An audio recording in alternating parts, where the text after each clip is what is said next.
I don't think nothing beats a football Sunday, if I'm Hell being yeah. quite honest. You know, Hell yeah. barbecue outside, watch some football, Mhm.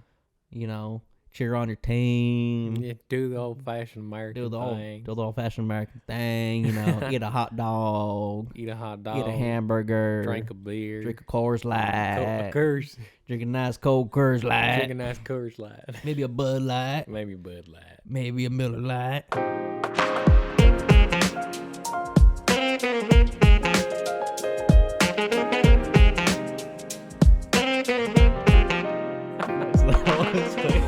I just went to go clap and I realized like, oh shit, we do those. Yeah, for those of you who don't know, so when we hit record, if you haven't gone back and watched or listened to the early episodes, Yeah. and I left the claps in, but you know, we do the clap so we can sync the audio from the video and you know, off of Logic as well. And you know, normally this is what we do: we hit record, we hear the countdown on Logic, and then we count ourselves and hit 1, 2, 3. Yeah, and we clap. I hit record, and this one just claps right away. I don't know what came over me, you know. I just had to, I don't know. I've been fiending for the claps, I guess. I don't know what it is, dude. Oh goodness. Just came out. Oh god. It keeps happening. Well, what is going on, everybody? You know what it is. And if you don't know, I'm about to tell you. If this is your first time listening, thank you Hello. for choosing this podcast. Thank you for stumbling across it and being like, you know, Welcome. I'm going to give these guys a try today. Yeah. We are TH4TV. This is where two guys get you who I am, talk about a little bit too much TV. But a little bit. just a little bit. But that's Yeah. for you to decide. We don't, you know, that's just the tagline. But That's you the got tagline, yeah. You got to sit there and at the end be like, damn, these guys talk a lot. It's a tagline and it's a question. You know? Exactly. But yeah, guys, this is episode number 73. If you are just tuning in to episode number 73, go back and listen to the previous There's 71 plenty or of 72 stuff. episodes. Yeah. There's plenty of stuff. Plenty There's of hours it. and hours and hours and hours and hours. to Probably fucking listen to. hundreds of hours. Oh, at for sure. least, right? For Maybe sure. not like many hundreds, but at least like a couple. Dude, the first year of doing this podcast, like on Spotify, they send like the creators their fucking their stats at the end. Yeah. And like we made more content than like 99% of the people within the fucking entertainment category. Yeah, son. Because we just sit down and just talk for so long. Like there's It's no just like high volume, high Yeah. output. Yeah. Is the content great? But I don't. Who's to say? We think we so. think so. We We think enjoy it. so. Yeah. But there is just a high volume of content. But I think that's also just the name of the game with podcasts, right? Like when I Yeah. find a new podcast, yeah. I'm like, damn, I want to listen to A lot of this. Yeah, Yeah. like when I hear an episode that I really like, I'm like, okay, let me Mhm. just listen to more. And if there's only like a few, you know, I'm like, you know. Yeah, I think in general in like the social media. Have you been waiting to cheers? Huh? No, it's okay. I that was another thing too. I realized I opened it as soon as I put it in the thing, and I was like, "Fuck!" It's just sitting there. A little ASMR. But yeah, I feel like that consistency and quantity is a big thing. Mm-hmm. People want quality, obviously, but when you're sitting and surfing on your YouTube or Instagram or whatever it might be, like you want to be able to do the deep dive. Oh, yeah. And get lost for like a cool, however long you like to get lost for. I love to the get cyber lost, world. dude. It happens without me intending to, Mm-hmm. like more and more often nowadays, and it's a little scary. But I just love absorbing videos, dude. I love YouTube. I do as well. Like I think the other night I caught myself on, because I'm a big like YouTube Shorts, Instagram Reels type Me of guy. too, I dude. don't really like. Recently. I had my stint with TikTok for a little bit, Yeah. but that's like too addictive. You know- that's like it's like I'll get lost for hours on that shit. It's Yeah. like crack. The other basically. thing too, me and Diggs were talking about the other day is like for the YouTube Reels in particular, is like YouTube has the YouTube algorithm has known me for so long at this point. The YouTube Reels are just on point. Like Instagram will sometimes be shit I don't care about. TikTok was always shit I don't care about. But YouTube is bad, bro, because YouTube knows exactly what I want to see. I'm Shout like, out to YouTube. "Fuck." Shout out to YouTube though. I did post a YouTube short today. I saw that. from the podcast. Congratulations, Dude, thank you, man. Yeah. I've been like, all right, I was like, this is the part where we need to take advantage of. Yeah, Because we have so many hours of content that we can literally just chop up 10-second many clips. Yeah, And YouTube Shorts, I think, is better than the Instagram Reels. Because I think the Instagram Reels, at least I've noticed, I don't hit as, like, we don't get as much reach. At least today, like I did, like I was doing the side-by-side Yeah, today. Like yeah, within like a couple hours on YouTube, we already had like like 1.5 thousand like views like on like the short, whereas like Instagram it was like 500. You know? Okay, yeah. So No, that's like, 3 times the output. I was like, wow, that was fucking pretty nuts. I feel like that makes sense though too, because like Instagram, like maybe once we're a little more established on Instagram and we have like a presence there, the reels will get that kind of traffic. But like YouTube's meant for videos, you know what I mean? Like, so I feel like it just does better. Well, I mean, generally when we post reels on Instagram or when I post the reels, like they do way better than just the regular post.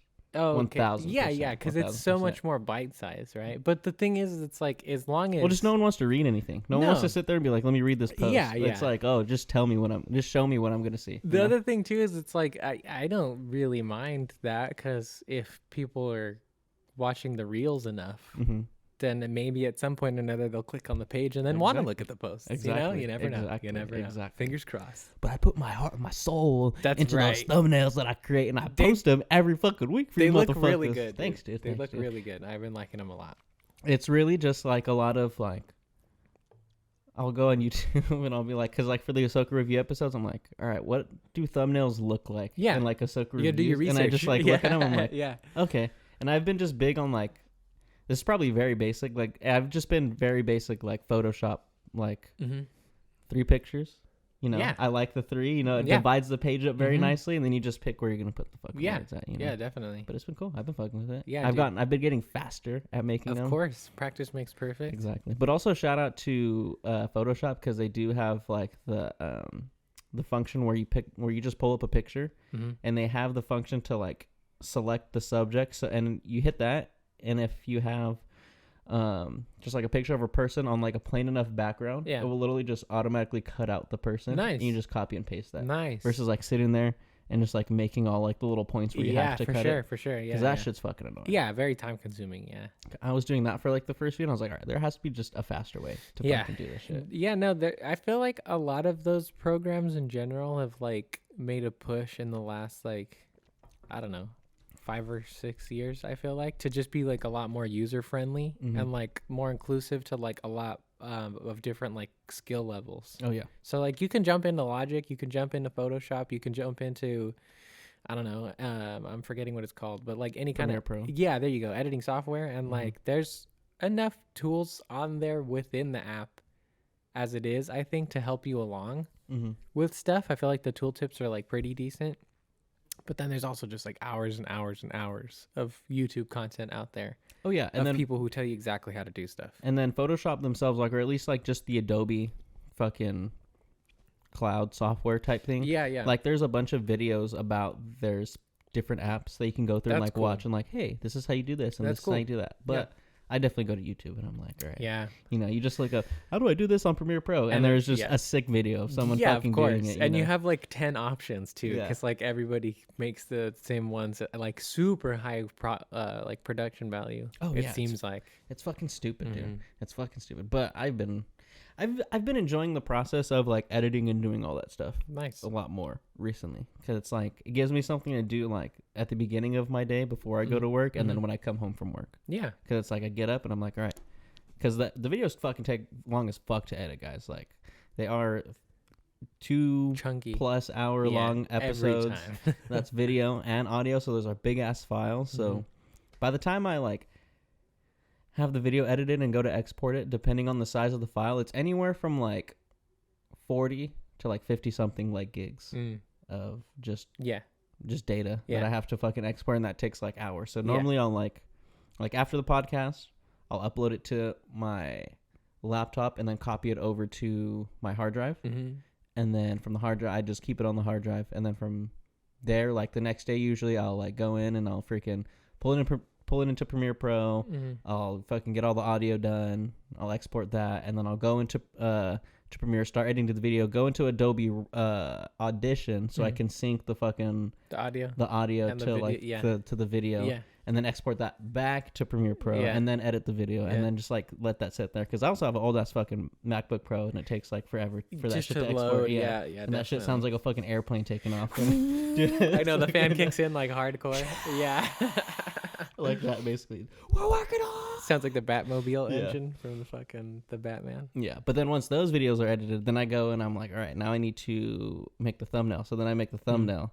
And then sometimes I'll like make the thumbnail. I'm like, fuck, I hella don't like it. Then I like change the thumbnail. And I'm like, okay, now I like it. Yeah. And then from there, I'm like, especially since like we've been doing like the Ahsoka reviews, I like cut out the Ahsoka review and then upload that separately. Yeah, yeah. So if you guys just like that, I have that uploaded separately onto our YouTube channel. So if you just want to hear You just care about Ahsoka. yeah, if you just care about Ahsoka, you can go onto our YouTube channel, check out episode 1 and 2 review, episode 3 and episode 4. And right now, Damn, or not right episode now, 5. but today we're going to do the Yeah. episode 5 review, and that will go up. Oh, I'm so It will excited. hopefully be up before the full-on episode is up. So you guys should be able to check that out, Cool. watch it, get our thoughts and opinions. Hopefully post your guys' thoughts and opinions down in the comments below, because we like to see that shit, you know. To me, it's fun. Like, I liked seeing today when I posted that short on YouTube, and it was you just basically going through when Hu Yang says, like, the line of Jedi. Yeah, yeah. And someone was like, would Luke be considered part of that? And I was like, fucking 100%, Dude, motherfucker. yeah, why not? He may not be in, like, the direct line that we're talking about, but he is part of the branch of Yeah. Jedi. You know, he Well- is, like, an off Yoda apprentice and also an off Obi-Wan apprentice. as Exactly, yeah. Luke gets to jump all over the tree wherever he Yeah, wants. he's not like, yeah. Luke's a free agent, bro. Exactly. He's part of the family, so he can Yeah, just be like, you yeah. know, It's like, if of Qui-Gon course. was alive, he'd probably fucking teach him a thing or two. Probably you know? would, dude. Yeah, exactly. But that shit's hella cool. Like, I like seeing that stuff and people Yeah. engaging and stuff. Yeah. So it's No, cool. yeah, It's but- fulfilling. It's looking really good, man. I'm proud of the work that you're doing for sure. Today when I saw the short and it was like the pictures of them with all the names, I was like, oh, look at that. I was like, that looks cool. And see, I want to make that even look like better. That's still like in my head. I already know like it can be better. Like I Yeah. want to fucking You have the vision.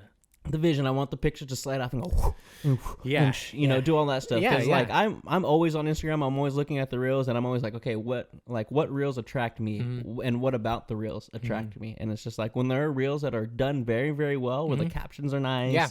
and the fucking there's a bunch of pictures and a Yeah, bunch you got of the effects. animated transitions and whatnot. I'm invested. I'm like, Yeah. holy shit, give me more of this. You know, Pulls so you in, yeah. that's where I want to get to. But the pictures, it was fine for now. And even that, I just did that on Instagram. Yeah, it looks good. It looks Like awesome. you just edit, you can Yeah. drop in pictures and you just fucking make them as big as you want, and then you Nice. can edit how long they stay like in the video. and stuff Okay, like yeah, that. so it's just for those quick seconds. Nice. Yeah. it was cool. Yeah, it it was, looked cool, man. it was a good time. I was frustrated this morning because I was like I was trying to do it on After Effects, and then After Effects was just too complicated. So I was like, there's got to be an easier way. Yeah, for sure. Went to Canva. Canva was cool because it let me like crop it in like the aspect ratio that I wanted to use for the Instagram reels, because they have a specific. The reels have like a specific aspect ratio that they use. It's like 9:16 or something. Yeah, like because that. it's supposed to fit in the Instagram page, Yeah. right, or whatever. Yeah. And then from Canva, I just went to Instagram and was just like on there like, how do I do this? What's the And What's the solution? Yeah, and just did it. And I was like, all right, cool, yeah. Very Came out nice. pretty nice. Very nice. Yeah, guys, go follow us on Instagram at TH4TV, TOOHIGH4TV. That is the number 4, the symbol, not the. You don't spell it out. Not FOR, not FOUR, not FORE. It's the number, the symbol. ASMR style. Yeah. Do you write your fours with like connected, or do you leave the top open? I like the top open like a goalpost. Okay. I go back and forth. But right now I'm on the closed. I've been on the closed for a few years. Here's my thing. On your 7s, do you do just the regular 7, or do you put a line through it? I put the slash. You put the slash? I put the slash. Do you do like the little tooth out in front sometimes No. too? No tooth. Just It's the slash. Just the slash. Yeah. Yeah, I like that. Mm-hmm. That's my type of 7. I write in all capitals. I don't use lowercase letters. Interesting. I've seen people do that, and I can't do that. I'll do bigger ones if I need to distinguish that it's like a capital letter, but I'm also not ever writing anything that Yeah. like needs proper grammar. So Yeah. yeah, it's just my chicken scratch. I've always liked and respected that style of writing because, again, I think it looks fucking dope. I think capital letters look way cooler than lowercase letters, if I'm being quite honest. Like, if we're gonna have this discussion right now, Yeah, capital letters for the win. yeah, bro. exactly. But I've been to. Oh, sorry. Go ahead. it just also feels weird to me to like Yeah, do all caps. do a big capital and then do small capitals you know? Afterwards, yeah, for sure. Yeah. I like I said, I'm not ever writing anything that like needs to look proper. So for the most part, you can't distinguish if it's like a capital or not, you know, like they're just all capital letters. It's just the words. But I didn't used to write like that. Obviously, when I was a kid, still like in middle school, like I would write normal the way you're supposed to write. But I think like in 7th or 8th grade or something like that. I would game in the garage a lot, and all of my dad's stuff was out there, and I would always just look through it, and I found his old notebooks full of like his songwriting notebooks. Mm-hmm. And he wrote in all capitals. And I was like, oh my God, this looks fucking magical. I was It like, looks this so looks cool. so cool. So like from that point on, basically like all throughout high school, my teachers got pissed at me because I would do it. And I would have to rewrite stuff sometimes on like homework and whatnot. Because like, What does it matter? It doesn't, That's my but question. it's It's just- like, what does it like? What does it it doesn't. realistically matter? it You know? doesn't. Can but you read my words and can you get like? Are you understanding the points that I'm making? No. Yes. Yeah. Okay then. I'm of the Relax. I'm of the belief that public school, part of what public schools teach you is conformity. So I think that's really what it has to do more than anything. Is just like, no, you have to do it the way everybody else does it. Yeah. Like that's just part of school. It's messed up, man. Mhm. Encourage uniqueness Yeah, or true. whatever. Think about it, dude. Like when you go to get like a prescription from a doctor, you can't even read what the fuck they're writing. Chicken scratch, man. Yeah. You just hope that the pharmacist can read what your doctor wrote on the thing or whatever, Yeah. and you're like, okay. God damn. Yeah, I know. I can maybe make out like the word if I know what my medicine is, because like I have the ones that I get like often enough or whatever, you know. But it's very maybe the first letter I Yeah. can get, and then that's it. You're like, I need ibuprofen. Why is there fucking 3 letters on this prescription? That's it. Yeah. All right. Yeah. I need ibuprofen. Maybe it's a secret. Maybe it's a secret doctor code or something like that. When you go to doctor school and they're just like, oh, this is the code. This is the code. There's a Like, handbook that They're like, they all forget. keep. They're like, forget the alphabet. You know. No, it's just shorthand. For Yeah. like We're gonna teach you what Yeah. you know. yeah. They give you a dictionary. It's like fucking that big. Yeah. The smallest fucking dictionary. Shorthand is like a thing, but I don't know what that thing is. But it's What, like shorthand. yeah, like shorthand writing. I think it's like It's the first I'm hearing of this. condensed note taking, if I'm not Ah. mistaken. Like you just write in shorthand. Shorthand. I Like the don't- dude I- from Scary Movie 2. Yeah, I could be totally take my completely hand. wrong. I'm making bullshit up right now. I have no idea. Take my hand. Dude, I loved that. I love Scary Movie 2, dude. I love that part. Me and my homies used to quote that shit all the fucking time. Take my hand. This is my strong hand. Oh yeah, that's right. I haven't seen those in such a long time, dude. I think the one I remember, which one does The Grudge? Where she comes? That's where she comes out of the TV, Scary right? Movie 3. Yeah, that one I remember the most. That one's pretty funny. Yeah. They have the aliens that pee out of their fingers. Yeah, yeah. No, I do remember which way, but the first one is Scream, right? Or like a parody of Scream, I mean. Yes. Okay, I think I remember the Yes, first yes, one yes, too. yes, Then yes, yeah. yeah, Yep. because it starts the same way, right? With like the phone calls coming from it, not inside the house, but that whole opening bit of Scream, right? Yeah, and I forget who they have for that. I forget the actress they have for that. I was part. gonna say Drew Barrymore, but that's No, it's actually not. Scream. That's their actual Scream. Yeah. But in Scary Movie, they have like a famous. Who is it? Is I it got fucking? yeah. Hold on. Is it? It's not Carmen Electra, is it? Oh, maybe It might be. Drew. I don't know. Hold on, let's see. Let me see if there's a picture of it right here on IMDb. And they fucking. He stabs fucking. The homie stabs her in the fucking boob and pulls it out, and it's just fucking. Yeah, fucking fake yeah, tits. yeah. I think it is her. I think it is Carmen Electra. I think you're right. Quality. Fuck, I can't find it right now. It's Whatever. let's just say it. I'm pretty sure it is. It probably is. Yeah. That's the picture I'm getting in my head. Quality early 2000s parody. There was a lot of parody movies back in the day. I remember. It's a lost art, man. Yeah, It's a there lost was. art. You don't see 'em There's the anymore. scary movies. There was. I remember superhero movie with Mhm. Drake Bell. There was disaster movie. There was the Hangover games. The Hangover games. Which ones were those? That's like a super, like, niche one. Like niche for even that fucking That genre. That It's like a genre. subgenre of that subgenre. It was like mixing like the Hangover and like the Hunger Games and stuff like that. So it was like Hunger Okay. Games, and then you had like Hangover type characters Yeah. in there as well.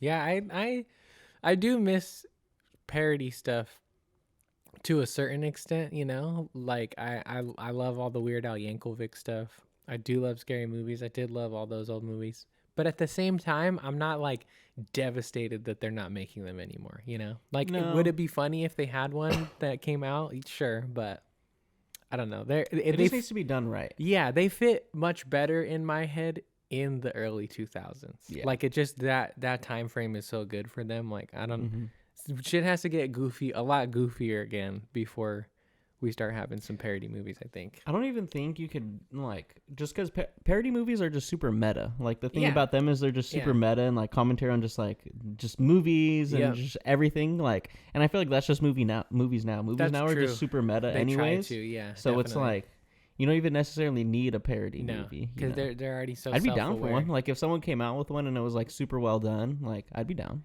I think a good one to do that would hit, I would argue better nowadays, is to do a parody of all of the streaming shows. Oh, yeah. So like you get your Stranger Things parodies, your Game of Thrones parody. I Mhm. mean, I know that was HBO Live or whatever, but it started streaming. You know, Mm-hmm. the big streaming shows is my Yeah. point. Even if Netflix just did one, that would be funny because Mhm. you would have what Stranger Things, you would have The Witcher that you could make fun of. Mm-hmm. You could do. I know they have. Oh, Black Mirror. They have tons Mhm. of Black Mirror stuff they could make fun of. Like, Mhm. yeah, make a parody movie, Netflix, of all of your The properties. sons of bitches. Yeah. And pay your writers and pay your actors. Yeah, and then make a pay them the right wages to make a parody movie. Yeah.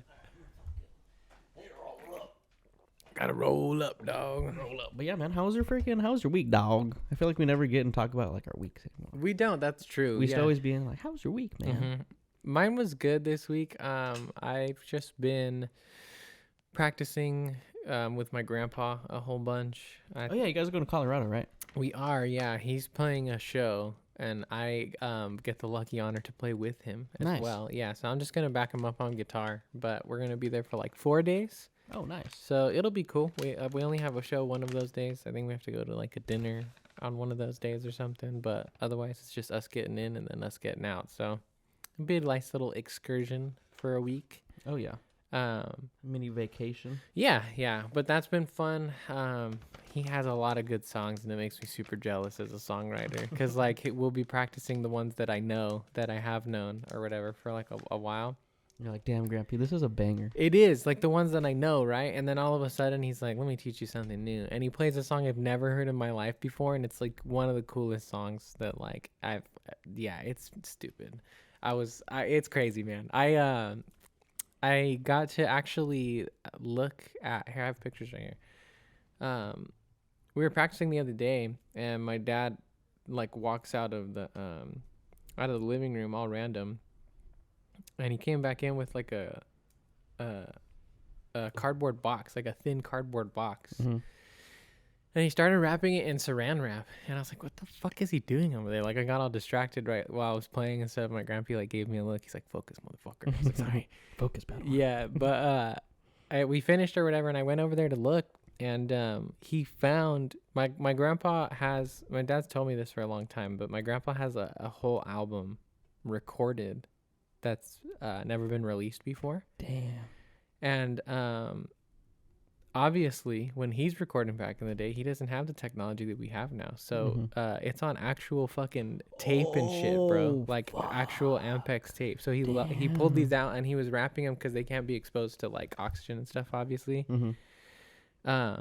But yeah, man, I tripped. It felt very special for sure to be able to like, I've never held tape before, like in my life, and like having experimented with like many of the recording devices available to us nowadays, that's one thing that I'm like sad that I've never really gotten my hands on.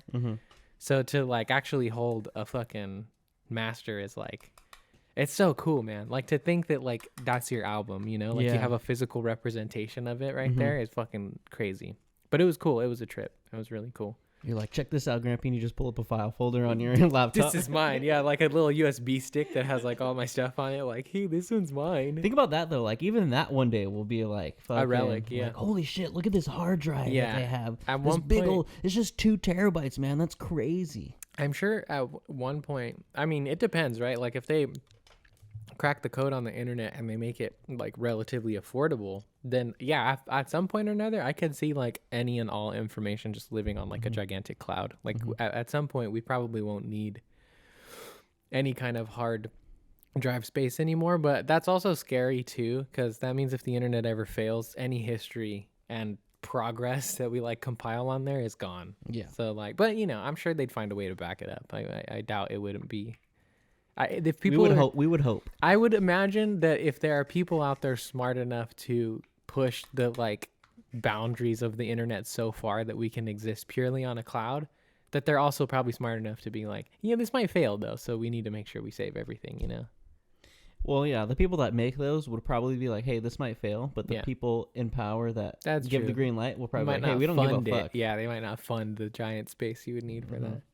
Yeah, but it was cool. It was a lot of fun. It was very exciting.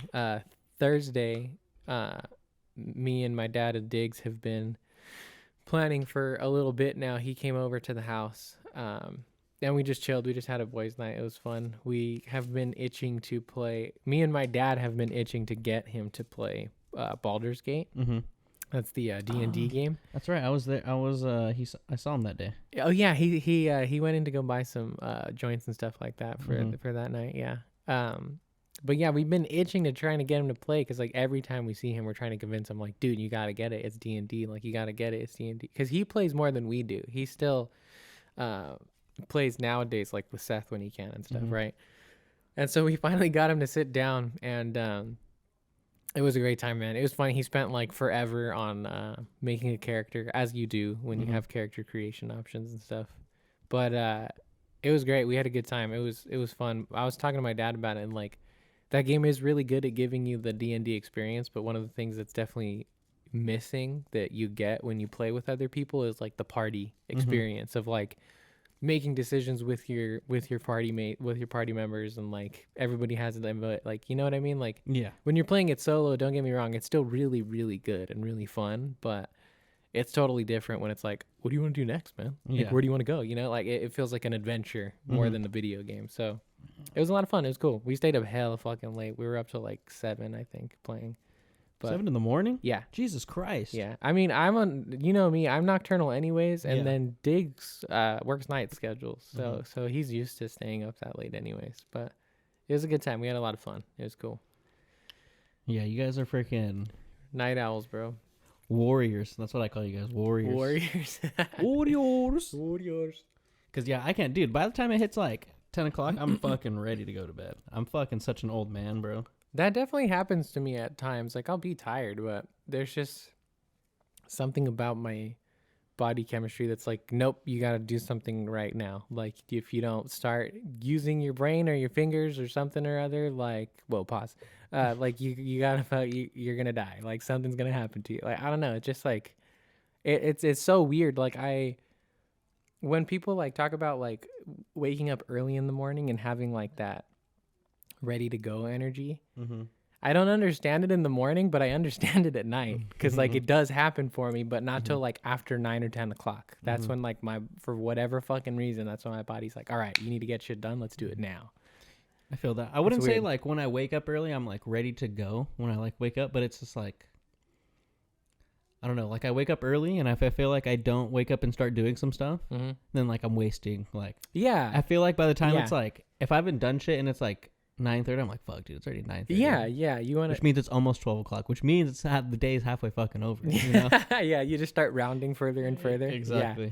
No, yeah, see, it's funny because like literally that's the same thought process that I'll have just during the night hours. At night. Yeah, it's so, I know it's ridiculous, but like, do you not get that SpongeBob no, reference? no, God, no. fuck, I damn didn't it. watch I mean, Fuck. SpongeBob was on a lot when I was a kid, but it wasn't the one that I was like zoned into, like glued to the TV for. Damn it. Yeah. There's an episode where he like works a night shift and he like never works a night shift, and he's just like, the whole thing is like, hey Squidward, we're gonna go take out the trash at night. That does sound familiar. Yeah. God damn it. Fuck. SpongeBob SquarePants. SpongeBob. SpongeBob. Yeah, but it was cool. It was fun. And then, yeah, other than that, like I told you, I've been watching a bunch of the One Piece anime. Fuck yeah. And it's funny because everybody that I've told this week, I'm like, yeah, I started watching the One Piece anime. And they're like, oh, how is it? I heard it's pretty good. And I'm like, no, I started watching the anime. And they're like, yeah, the new one, right? On Netflix. I'm like, no, like the actual anime. And they're like, what? Or whatever, right? But yeah, it's really good. I'm enjoying it a lot. Like way, way more than I thought. Like at first I was purely approaching it for research reasons so that I could watch the Netflix show and have context, because I really do want to watch the Netflix show. But yeah, I'm enjoying it much more than I thought. If I have the stamina for it, like I for sure want to try to binge the whole series, but it's gonna take me like a year, bro. There's so many episodes. There's like, I think they're at like 1095 right now or something like that. 1095. Fucking ridiculous shit. It's crazy. But, yeah, it's a good anime, bro. I think I started watching the first couple episodes. I haven't gotten past that because I think I just started watching them at night, and it's like Pass out or whatever. I just start fucking falling asleep. Yeah. But I have watched The Netflix. the Netflix. I haven't finished. I haven't watched the last couple episodes, but from what I've watched from it, I really fucking like it. It's really good. It's sick, bro. The world is great. The characters are awesome. I fucking love Luffy. He's like instantly up there. I see why he's a shonen like mascot, obviously, Jump Force mascot and stuff. It's such like a nice switch up from I feel like other animes where it's just like this mystical magic type base shit, and this is just like, hey, we're fucking pirates, bro. And we want to fucking be pirates. Like, I mean, what I like about it is that, like, from what I understand, that mystical magical stuff does come into play, but it's done. The fruits. It's paced. Yeah. So like at the beginning, Luffy's a stretchy rubber man, but like they don't really tell you much. He's like, I ate the devil fruit, got gum power. Now I can't swim in the water. That's it. And then later, if I'm not mistaken, that stuff starts to get like explained. But it is nice. It's like, it's. I mean, interestingly enough, it's like it reminds me of Dragon Ball, the original series, because like they weren't too concerned in the beginning either about explaining why everything was. It was like, they're martial artists, like they can do this stuff because they have like good chi. Like, who cares? And then Dragon Ball Z came along, and they were like, he's actually a fucking alien, bro, from another planet. Yeah. But yeah, it's really good. I like it a lot, and I'm excited to watch the Netflix series. It's good, man. Yeah. It's really fucking good. It's a trip to me. I'm curious as to what is gonna happen in the adaptation, because I think the last episode I just watched was like episode 18, and I just finished the Captain Kuro arc. So have you seen that already? Captain Kuro. He's the dude where they go to the island and meet Usopp for the first time. He's like the butler who is trying to con the rich girl out of it. Yeah. I think in the Netflix adaptation, I think that happens like episode 3 or something. Okay, like yeah. that. That was, and there's like 10 episodes, right? 8 episodes. 8. Okay. Yeah, that sounds about right. Yeah, because from what I read, the Netflix adapts up to like episode 44 or 45 of the anime. So that seems about right. Yeah. It's funny. I was watching like a reaction video to one of the episodes. I'm like, fuck, this shit's hella cool. And the guys had never seen the anime.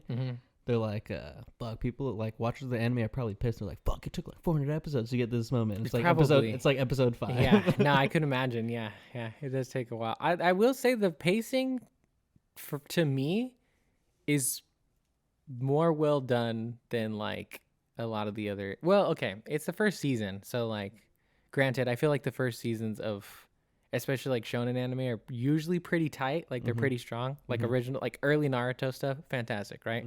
Early Dragon Ball Z stuff, fantastic. It's like sometimes later where the things start to get really, really bloated. So I don't know, maybe that happens in this as well, but right now it's really good. The pacing's awesome. Like, it is long. There you get a single, like that arc was stretched I think across like 5 or 6 episodes or something like that. But they all worked really well, and like the tension between each of the episodes, because every episode, regardless of what happens, every episode ends with a fucking to be continued screen. Okay. So it's just like a psychological like, oh fuck, I need to see what happens next. Interesting. Yeah. I need to get more into it. It's just such like a daunting thing to know like there's a show that you want to get into, but it has 1,000 fucking episodes. It's dense, bro. Like, I don't think there's anything that's ever been like that ever. I don't think so either. This is the longest running like continuously, if I'm not mistaken, because the manga started in 97. God damn. And oh yeah, that's right, huh? Yeah, and it's not over. I think from what I read, I think his name's Echiro Oda or something. I can't remember. I'm sorry if I messed up the name. But the creator of One Piece, I read something that said that he plans on possibly ending it within the next 2 years. But even still, that's like a fucking 20-year run. No, 30-year run. And you get so many, and you're gonna get so many chapters in that fucking. Yeah, bro, that manga's probably even 2 years. thicker than the series, or whatever. I don't know, but yeah, it's crazy. It's definitely for sure a long running full full thing, and I'm excited to get into like the meat and potatoes of it more than anything. Oh yeah. Yeah. Oh yeah. Yeah. One Piece. It's good shit. Go watch it. Go It watch is- both. It is really fucking good shit, bro. And it's Yeah. crazy that I definitely think the Netflix show broke the curse of like. Oh, I hope so. It for sure did. Like watching it, it's so well done. The characters feel like they don't feel butchered. Like when you like, even though I haven't watched fully like the anime, I'm like, damn, like these feel like really good characters. It feels like they're adapting them faithfully. You know? Yeah, definitely. Yeah. And like the world is really nice. Like I love like how big the world is and how like just different it kind of feels. You know? Like, oh yeah. Pirates. You don't get pirates as like an anime setting a lot. I feel of like we times. don't normally get hella pirate shit anyways. No, it's old. It's very old school for sure. Like back in like the 40s and 50s, I feel like it's like when pirates were like really, really popular. You know. Yeah. So yeah, it's been fun. I'm definitely, like I said, I liked the Netflix adaptation, and I'm excited to get into the anime. Yeah, anime a little bit more. Some good shit. One Piece. But anyways, how was your weekend or week altogether? It was good, man. You know, just I feel like my weeks are just all the same. It's like just a lot of work, routine. Yeah. I, like I was telling you guys earlier, I get up, edit, go to work, come home, edit, eat, go to bed, and kind of just like do it all over again. Yeah. And I feel like, have you ever watched that movie Nobody with Oh no, I know what you're talking about, but no, the one with the dude from Breaking Bad, right? Yeah. Better Call Saul. Yeah, Bob Odenkirk. Yeah. No, I've never seen it. So like the beginning of the movie, it just goes through like his just like weekly routine. Like Tuesday does this, Wednesday does that, and I kind of feel like that sometimes. Like I'll come back and I'm like, I think about it, I'm like, fuck, that shit feels like it. But I think what made the week better is that football season is fucking back. Oh yeah, football season is fucking back, and I'm a big fucking football fan. You guys might not think so because we're sitting here talking about fucking Star Wars and all this shit all the time, Lord of the Rings, all this fucking shit, Superman, superhero, Spider-Man, all that shit. But your boy loves some fucking football. Ever since I was little, I loved sitting down and watching football. My whole family is a big football family. My little sister, not so much. You know, she did cheer and stuff like that, so she is around the football. Did you want to hit this? Or are you good? No, I'm okay. Okay, cool. Thank you. I mean, me, my mom, my dad, we love just sitting down and watching football. Yeah. And the fact that it's back, it just feels like a piece of my heart was missing, and it's just finally been put back into place, you know. And I haven't had weekends off in such a long time, and so it's been nice to actually like get to sit down and watch a full slate of football on a Sunday. Sit down on a Saturday, watch a full slate of college football, and that's just that was what made my week, because I also love like all the sports talk. Like football is like, sports in general are just like soap operas for dudes. Like really, realistically, like so much drama goes on. This person gets hurt, that person gets hurt, someone turns out to be someone's brother. Like it's crazy shit. And like, I don't know, I love all of it. I love like the analytical part when people start talking about this person's stats, that person's stats, what this person does against the run, what this person does against this kind of defense, blah blah blah blah. I also love all like just the speculation about what's this team going to do? This player got hurt, so what are they going to do here? Are they going to be as good as people thought they were? Are they not? Blah blah blah blah. I love all that shit. So it was a fucking pretty great week for football. I'm also doing a fantasy league, so I'm highly invested in football right now. Got started. I got pretty shafted in our draft. I got the last pick. Oh damn. So the way it would go is I'd get the last pick of. So I got like the last pick of round 1, and then I got the first pick of round 2. Okay. But then I wouldn't get a pick till the last pick of round 3. So it's like, fuck, dude, I was going such a long time without like picking players. And obviously I think for a lot of people, like it is like that. But I felt like those middle sections are kind of like where you want to be at, because you're generally just like in the middle no matter what. Yeah, in the middle no matter what. Yeah. But like, fuck, man, it was just like, oh, I want to get this player. Nope, he's gone. I want to get that player. Nope, he's gone. So I pieced together a decent team. Not gonna lie, like, not gonna say my team's bad, but I'm not gonna say my team's great. You know. Okay.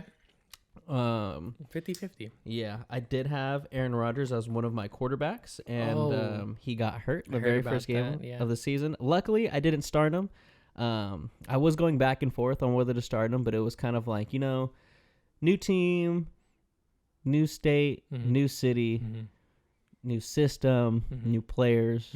I don't like Aaron Rodgers is the guy. He's one of the best throwers of the football we've ever fucking seen. That dude can sling a fucking pigskin. He can put it on a fucking platter for you if you fucking want to, and serve it to you wherever you are on the field. But I just wasn't sure how he was going to do. The Bills have a good defense as well. So I was like, I'm going to start my boy Kirk Cousins. He's not the greatest quarterback, but dude can throw the ball. He can put up some numbers. I'm going to let Aaron rest for week 1. And, I'll put him in week 2 because I feel like by week 2, he'll be fucking dialed, right? They should have, the actual team should have followed your advice, man. Fucking right, dude. Luckily I benched him because the fourth play into the fucking game, this fool ruptures his Achilles. Yeah, bro. I heard Crazy about that. shit. It's fucked up. And it was only a few minutes into the game, right? Yeah. It was like 2 minutes in, 3 minutes in or something? Fourth play. Yeah. Fourth play he's ever played for that fucking team. That's crazy. Ruptures his Achilles. That's crazy. It was just nuts because I worked that day and I got off at 4:30, so I don't get home. Depending on what I do after work, if I got to go get some shit from like Target. I think I did have to go get some stuff from Target that day. So went to Target after work. Got back. My mom was watching the game. She wasn't in the room. I think she was like doing something. So I walk in and I'm watching. I'm like, all right, cool. And then I notice the fucking Jets have their backup quarterback in Zach Wilson. I got nothing against Zach Wilson. Don't know the guy. He's not the best fucking quarterback. So I was like, why is this fucking dude in the game right now? And I was like, this will get hurt? And I asked my mom, hey, did Aaron Rodgers get hurt? She's like, I don't know. Yeah. So it must have had like just happened. Yeah. And then so we were just like going on the internet. She's like, oh yeah, look it. And we just watched it. I'm like, fuck, dude. That's crazy. Like, because it's one of those things too where like in real time you don't really see anything wrong. Sure. It goes so quick. It goes so quick. It looks like a normal tackle. Like he was already going down and, the guy kind of just like brought him down, even more. And I was like, I don't know. But then once we just started going, like watching different videos and seeing like the different angles and in slow-mo. And there was one point where I was like, look at his like foot right there. Like it just does something weird. Like you can tell when someone's foot does something weird. Yeah, how it's not supposed to. Yeah. Not that it wasn't like how it was supposed to, but you just see it kind of just does something awkward. Got like a little tweak in it. Yeah, like like when you step a certain way and it's a little awkward. Like you feel a little tweak. You feel a little strain. It goes up your leg kind of. Exactly. And I was like, ooh, right there. It looked like something happened with like his left foot. And sure enough, they slowed down the videos. Homie ruptured his Achilles, got carted off the field. Crazy. It was nuts. I was watching the Manning cast because the Manning brothers, if you don't know, do you know Peyton Manning? Yeah. Peyton Manning, Eli Manning. Yeah. Okay, so they have a podcast? Not a podcast. So they do their own like cast for like Monday Night Football through like ESPN and stuff like that. That's cool, yeah. And it's just funny watching that because Eli's definitely more laid back, but Peyton's like ultra competitive, like is just still a quarterback at heart. So like it's funny watching him like watch plays and he's like, oh, why didn't they throw that guy? Blah, blah, blah. And he just gets super into it. But when they showed Aaron Rodgers going like into the tent and they're like, oh, he's going into the tent, blah, blah, whatever, kind of see what's wrong with him. Yeah. And then they cut away and then they cut back and they see him getting onto like a cart and he's like, a cart? He's like, what? He's like, oh my God. And just like getting so like tripping out about it. And it was like, man, dude, it was just such a, because I mean, Monday was 9/11 as well, crazy, intense day, especially to have like, Aaron Rodgers' first game as a New York Jet in New York, fucking on the anniversary of 9/11. Yeah, like there's high pressure stakes. There's a lot of energy going around. He ran out with the American flag as well. Damn. So it's like there's a lot of eyes on the game, and for that to happen in the fourth play, I was like, it was tough. So it was tough, and that was just like a lot of the talk. The first week, look what happened to Aaron Rodgers.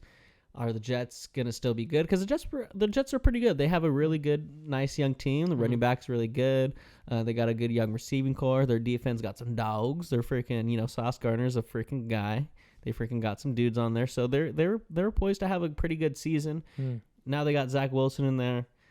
Not the guy you want driving the car, if I'm going to be quite honest. If you got a Lamborghini and Zach Wilson's one of your friends, you probably don't want him to drive the Lamborghini. But again, I don't know the guy. Just seen him play. Not the greatest guy. Not the greatest player. Yeah. But so that was some crazy shit to happen week 1. I lost my first game in fantasy. Damn. Just by a little bit, and fantasy is just it's a tough thing because it really is like who you start. Sure. Yeah. You could start who you think is going to do well, and someone on your bench just does way better. Yeah. And that's kind of what it was like. I started T. Higgins. He's a receiver for the Bengals, and he's really fucking good. He's definitely like like wide receiver, like him and Jamar Chase are like 1A, 1B when it comes to like wide receivers. You know, there's not a definitive like 1-2, I believe. I mean, Jamar Chase probably is the one, but T. Higgins is still that guy. So I had him in. You know, Bengals are a good team. Joe Burrow's a fucking good quarterback. They were playing the Browns. The Browns aren't that great of a football team, if I'm being quite honest. So I thought they were going to tear it up. And they fucking stunk it up. Joe Burrow only threw for 82 yards. He got fucking, they took him out towards the end of the game, you know, just to, you know, protect him, not get him hurt or anything like that. Yeah. T. Higgins had, I think, 8 targets, freaking no receptions, no yards, so he got me 0 points. Damn. Freaking the tight end I had in the game, Goddard for the freaking Eagles, no receptions, no yards, no points. So it was like, if I literally would have started either my other receiver or my other tight end, I would have won the game. Yeah. So it was one of those tough weeks, and Just you know, it comes down to the picks. yeah, it comes down to the picks, man. You got to be a coach, man. I mean, that's the thing. I can't like coach the guys. Like I can't True, start Kirk yeah, Cousins, and if yeah. he's doing bad, be like, hey, what the fuck are you doing, Yeah, Kirk Cousins? yeah, Like, you know. You got to play this. You can only play the strategy side of Yeah, the coach. you can really only play the numbers and play like how you feel. You know, it's a real like week to week thing, right? Who's playing who? Yeah. You know, is this defense good against the run? Okay, maybe I don't like, you know, want to start this guy. Maybe I'll start my other running back because they're playing a defense that's not as good against the run. So Yeah, definitely. it's a tough You one. got to stay on track with everything. Exactly. Yeah. So, but yeah, I'm excited for tomorrow to watch a whole day of football again. Sunday. I just love me some fucking football, man. So football Sundays I don't think nothing beats a football Sunday, if I'm Hell being yeah. quite honest. You know, Hell yeah. barbecue outside, watch some football, Mhm. you know, cheer on your team, Yeah, do the old fashioned American do the thing. old fashioned American thing, you know, eat a hot dog, Eat a hot dog. eat a hamburger, Drink a beer. drink a Coors a Light, Coors. drink a nice cold Coors Light, Drink a nice Coors Light. maybe a Bud Light, Maybe Bud Light. maybe a Miller Light. My favorite, I can't do it because I don't have like a deep enough register, but my favorite country voice is Sam. Fuck, I can't remember his name. Sam something. Have you ever seen The Ranch before? No. Fuck. He plays. You remember the Incredible Hulk? The one with Edward Norton. Yes. He plays the general. That dude. He's got the big mustache. Oh, that guy? Yeah. He talks like Thunderbolt Ross. Thunderbolt Ross. He's got like just such a slow draw, like deep ass voice, and then he's got the big old bushy mustache too, and it's just like that's a country guy right there. If I ever seen a country man, that's a country man. He's just got that southern drawl, man. That He southern just drawl, yeah. talks and it sounds like molasses. Sounds like molasses. I like that clip from The Office. I think it's Andy, and he's like talking about the different country accents. Yeah, and he's like, it's a little different over here. It sort of just spills out of your mouth like molasses. That's good. He's funny, man. I like Ed Helms a lot. He's funny. I feel like he's kind of chilled out, but he doesn't do a lot of. I haven't seen him in a lot of projects. I haven't recently. seen him in a lot of stuff either. I think the last thing I really like saw him in that I saw that he was in was like when they did that Vacation remake. Oh yeah, that's right. Yeah. Yep. Yeah. He plays Rusty. He does. Yeah. Good idea, but it just wasn't successful. Bummer. Good on paper, but maybe the execution wasn't right. Yeah. But all right, man. Shall we get into Gonna do Ahsoka? some Ahsoka? Yeah, let's talk Some Ahsokes? bro. Dude, Some okay, Ahsokes. guys, so- Holy shit. Last week we talked about Ahsoka episode 4. Ahsoka. Ahsoka. We some talked sopa. about Ahsoka, yeah. We had some sopa on the podcast last week. It was and a we talked really about good Ahsoka. sopa, yeah. And I mean, we thought that was probably one of the best episodes of Star Wars, at least me, that I had seen in a long time. yeah. Right? No, that was already top tier. Dave Filoni, had some fucking flames coming out of his pen when he was writing that shit. You know, yeah. He was lighting the paper on fire when he was writing episode 4. Yeah. And that was great. And we got the nice reveal at the end of episode 4 of Ahsoka being in the world between worlds, and then Anakin coming to her, and we're like, holy shit, we got Anakin Christensen, right? Yeah. And so episode 5 is literally just the continuation of that. You know? Yeah, it picks up pretty quick. Not as quickly as I would have wanted, because we take a little bit of time to jump back with, Jason and Hera, right? Yeah, where were we at in the beginning? It was It's something before that. fuck, I should have watched the episode again today. I've watched it twice already, but I should have watched it again today. But in the beginning, Where is? Isn't it? It's Hera and Hu Yang in the cockpit, and they're talking about like sending a message to the rebels and stuff like that, or not the rebels anymore. Sorry, the Republic. The Republic. They're the Republic now. Yeah, so they're trying to send the message. Hu Yang's like, oh, I was surprised that they authorized this mission. And Hera's like, hey, it was not. They authorized. didn't. Yeah. It was not authorized. Yeah. What did she say? She's like, what good is a title if you can't abuse it every once in a while? Yeah, exactly. I was like, damn. Yeah, she gets some good lines. And then we do get like her talking about they talk about Ahsoka's master a little bit. And she's like, oh, what was he like? And Hu Yang's like, he was an intense ass motherfucker. Yeah, intense. Yeah. Just like that. Yeah. There, you can almost like, I don't think droids have that kind of like response like programmed in them, but Hu Yang is almost like scared of Anakin. You can tell he like pauses for a little bit and he's like, he was intense. Yeah, Like, exactly. Yeah. And then outside we have young Jace chilling with Chomper, looking out into the ocean, and we could tell he's sensing something. Right at the end of the last episode, we got the mom. I got a bad feeling. Wasn't the stereotypical. I got a bad feeling about this, but it was good. It was enough. It was exactly. It was enough. I think more it was than enough. It was done tastefully. Yeah. I think sometimes when they throw in the I got a bad feeling about this, it feels a little cheesy. It feels a little corny. It has to be the right character. Exactly. If it's not the right character, it doesn't work. And it's got to be done in the right way. Like, I feel like Rogue One did it really well with who was it, K2SO, when he's like, I got a bad, and then fucking it just like cuts. He doesn't get to finish it, And I thought that one was done nicely as well when he's like, I got a bad feeling, because it is, I got a bad feeling about this, but it is also him hinting at like, hey, I got some force powers because I got this weird fucking feeling, right? Yeah, most definitely. So we carry on from that. He's sitting out into the ocean, and he's just kind of chilling. Sitting there with Chopper. Exactly. Hu Yang and Hera are kind of like talking about what to do. Yeah. Carson Teeves comes over. He's like, "Hey, we got to get back to like General Organa can't freaking cover for us for a long cool time." Little name drop. That was awesome. Yeah, that was good. And Jason's in the background. He's like, "Hey, yo, mom," and she's like, "Hey, Jay, shut the fuck up. Yeah, the adults are talking over here, okay?" 100%. Totally dismissing him at first. Exactly. Yeah. And she's like, "No, mom, like, come here, like, listen, Yeah. like, can you hear that, But before we got to that, we do cut back to Ahsoka and Anakin in the world between worlds. Oh, yeah. And they're talking, and he's like, oh, like, you're still alive. And she's like, oh, yeah, I kind of remember blah, blah, blah, this. And he's like, cool. That means you're still alive. Yeah. She's that- like, because at first Ahsoka doesn't know what the fuck's going on. She's like, how did I get here? What the fuck? And he's like, you lost a fight. And she's like, I don't remember. And he's like, oh. And then he's like, you lost. Yeah, Trust me. Yeah. Super fucking guy and Snips energy for sure.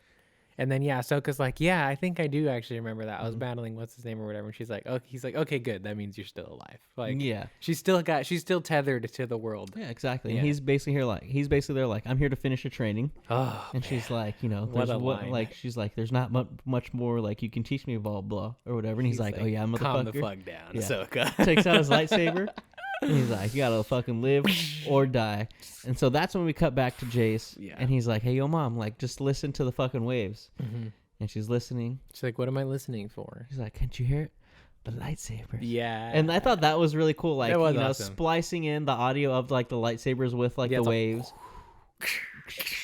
Yeah, it's great, dude. And that shit was like, Hera starts to hear him a little bit. And then we cut back to what we all want to see. Anakin and Ahsoka fucking fighting. Dueling, bro. Full on. Again, such a great fucking lightsaber choreography. Super good. Super fucking good. Good. Like, episode 4 was fucking great. Some great lightsaber duels. Yeah. This stepped it up for sure. Yeah, I was actually thinking about this after we talked about episode 4. And I was like, what is a good like lightsaber fight, right? Because as much as I love episode 4, I've come to the conclusion that I would call those good samurai fights, not necessarily lightsaber fights. Because what's the difference? Because to me, the old movies treated lightsabers like long swords, great swords. They're swinging them around wildly at each other like swords, right? True. Ahsoka treats them like katanas. They're like things that cut straight through, which they are both of those things, right? But in my mind, the thing that captures the idea of what it's like to fight with a lightsaber the best is the prequels, because it's the most unique. And this fight was a prequel fight. Like it was the spins and the jumps and the acrobaticism and the just awesomeness, bro. So like, again, not them trying to detract from the other ones at all. It's just this felt much closer to what I have come to the conclusion is like a true lightsaber duel. Oh yeah. In the Star Wars universe. It's like, this shit was epic, bro. But it was sick. Like, it's something that we've definitely wanted to see, right? We've seen an Ahsoka versus Darth Vader in Rebels. We've obviously had trainings with Anakin and Ahsoka as well, Clone Wars and stuff. Clone Wars. But we've never seen them live action. Never seen him live action. I don't think we've ever seen him like fight hella crazy like this. Not really, no. Because most of the training that happens for Ahsoka is like he's just it's like what you see in the flashbacks that we'll talk about in a bit, right? Where he's just giving her advice as they're doing battle. Because hey, what's up, bud? I was ripping it, man. Yeah, he's just giving her nuggets of information as they like fight for their lives, basically. Because you know, as you come to understand in this episode, she and all the rest of the Padawans during that time had a much different training style than like what a typical Jedi would. Exactly. So the lightsaber fight between Ahsoka and Anakin was fucking sick. It was sick. It was awesome seeing Hayden Christensen back as Anakin doing his fucking like famous just like twirling the lightsaber, he's doing still all the crazy. I have no idea how like that dude just is Anakin Skywalker. Like I think there's been a lot of love for him recently because he has started to come back to the Star Wars universe. But like without a doubt, especially after seeing this episode, like Hayden Christensen is fucking Anakin Skywalker, bro. And like just from a physical like recognition. Like I was a kid again watching him fight Obi-Wan. I was like, holy fuck, dude. He did all the moves, bro. All the moves. Did all the moves. And I like that the camera focused on that one point where he like they clash, they come back, and he does like this crazy spin, fucking, bro. It's the spin. He does the fucking spin. It's the Revenge of the Sith spin, and then bro. Gets back. I was like, oh yeah.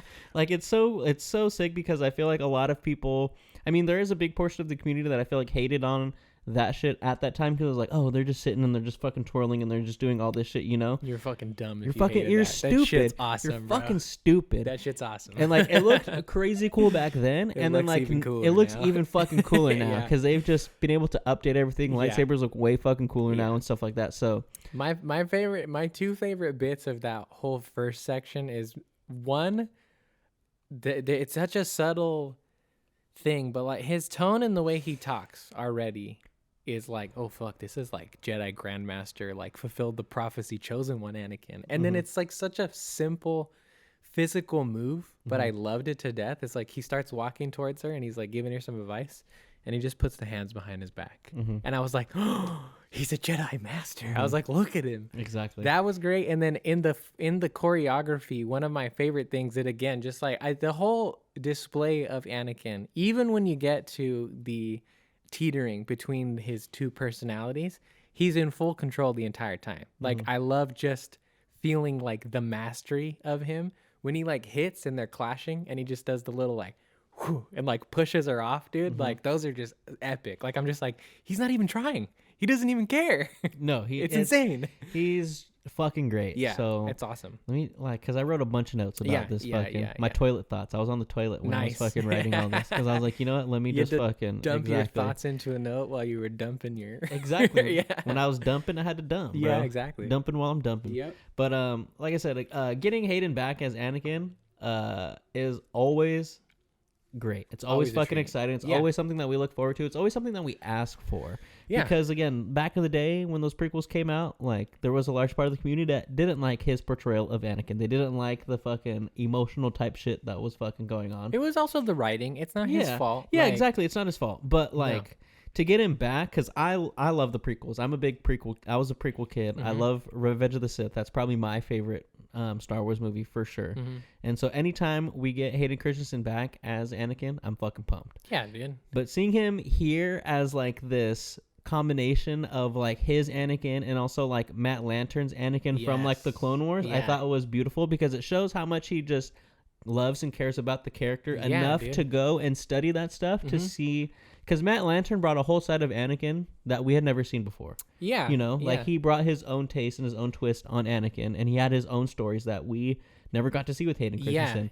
And it was great seeing him like embody both of those like styles in both of those roles and being like, hey, this is what it would be like to see them both together. Of them. Yeah. Know? What I love is that like I saw a video about this, so I'm just regurgitating somebody else's thoughts here, but that's what we do as entertainment journalists, man. It is.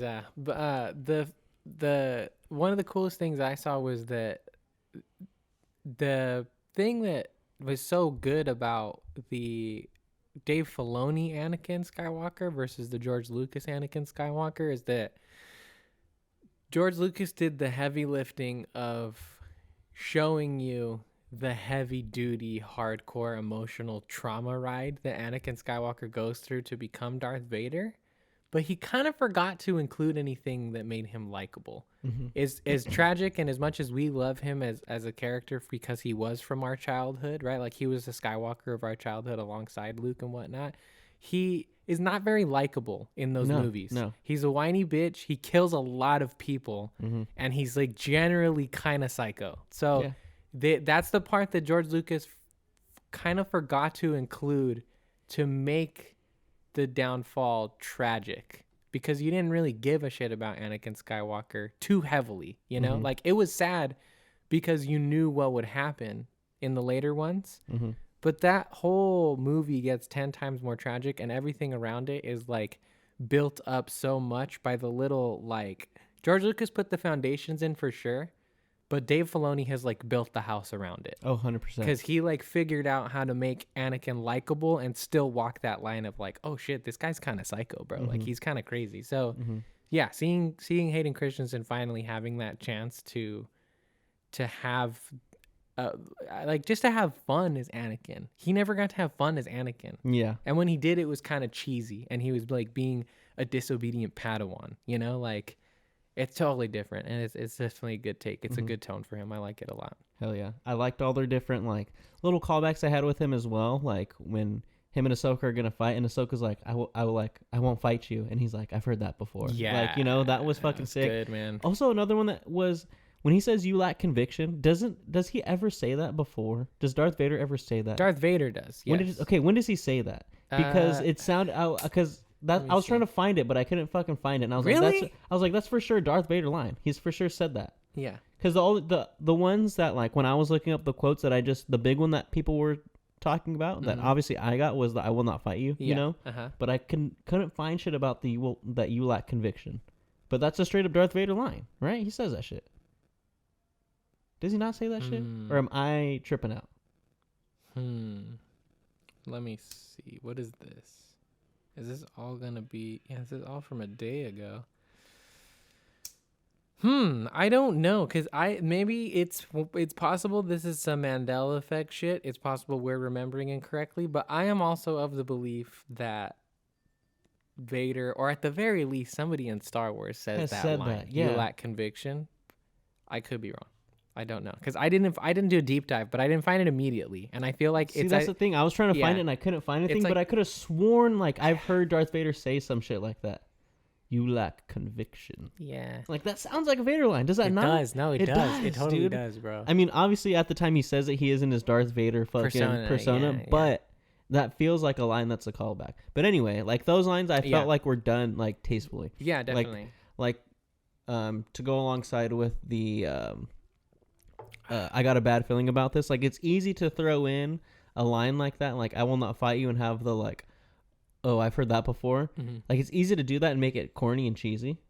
To do it right and to actually have it have, like, impact and emotion, I think just speaks to how great of a writer Dave Filoni is for Star Wars. Yeah. Like, he just gets it. Like, he is literally the second coming of George Lucas. Like, if we want to be fucking quite honest. Well, he's the only one. I was actually having a conversation with my grandpa about this right after we watched this episode, which is like, he is so fucking wonderful. Do not get me wrong. The next statement I'm about to make is not meant to pull away from, like, the Star Wars genius that Dave Filoni is, but he has a gigantic leg up on anybody else who has to make Star Wars content, because he was the only one who got to work with George Lucas. Everybody else now is jumping onto Disney Star Wars. He's been around since like the prequels were being made, and he had like George Lucas was. It's literally a master Padawan thing where like Filoni is full on like Jedi Knight master now. Like he passed the torch to him 100%. So like it really just feels like. It feels like in Lord of the Rings, it's like Disney was up there as fucking, what's his name?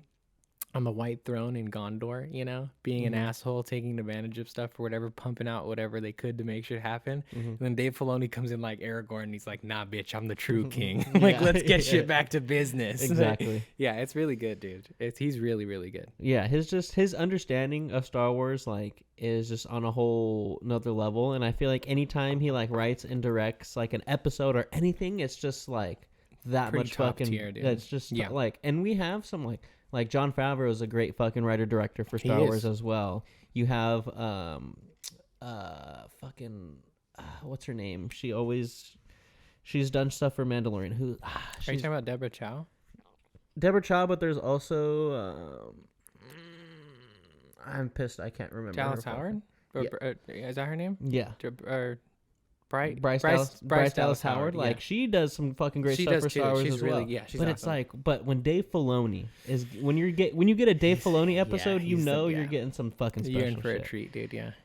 And like it even goes like as we move forward here, like the flashbacks, like when we finally get like live action Clone Wars Exactly. but then also live action Ahsoka in the way that we know her and recognize her, and then also live action Anakin in the fucking Clone Wars armor and live action Rex, bro. Yeah, Captain so Rex, fucking sick. dude. So fucking sick. Yeah, dude. man, that's So too fucking cool. sick. That's too cool. But yeah, as Anakin and Ahsoka are fighting, Ahsoka gets like a hit on her.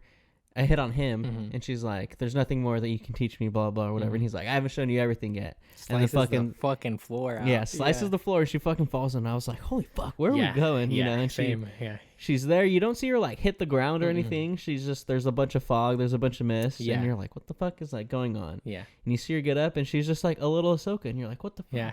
And then you hear like, "Come on, blah blah blah." Yeah. You see a clone running through, and you're like, "What the fuck?" Yeah. And then you see fucking Anakin, Commander charge through. Skywalker, dude. General Skywalker, Yeah. bro.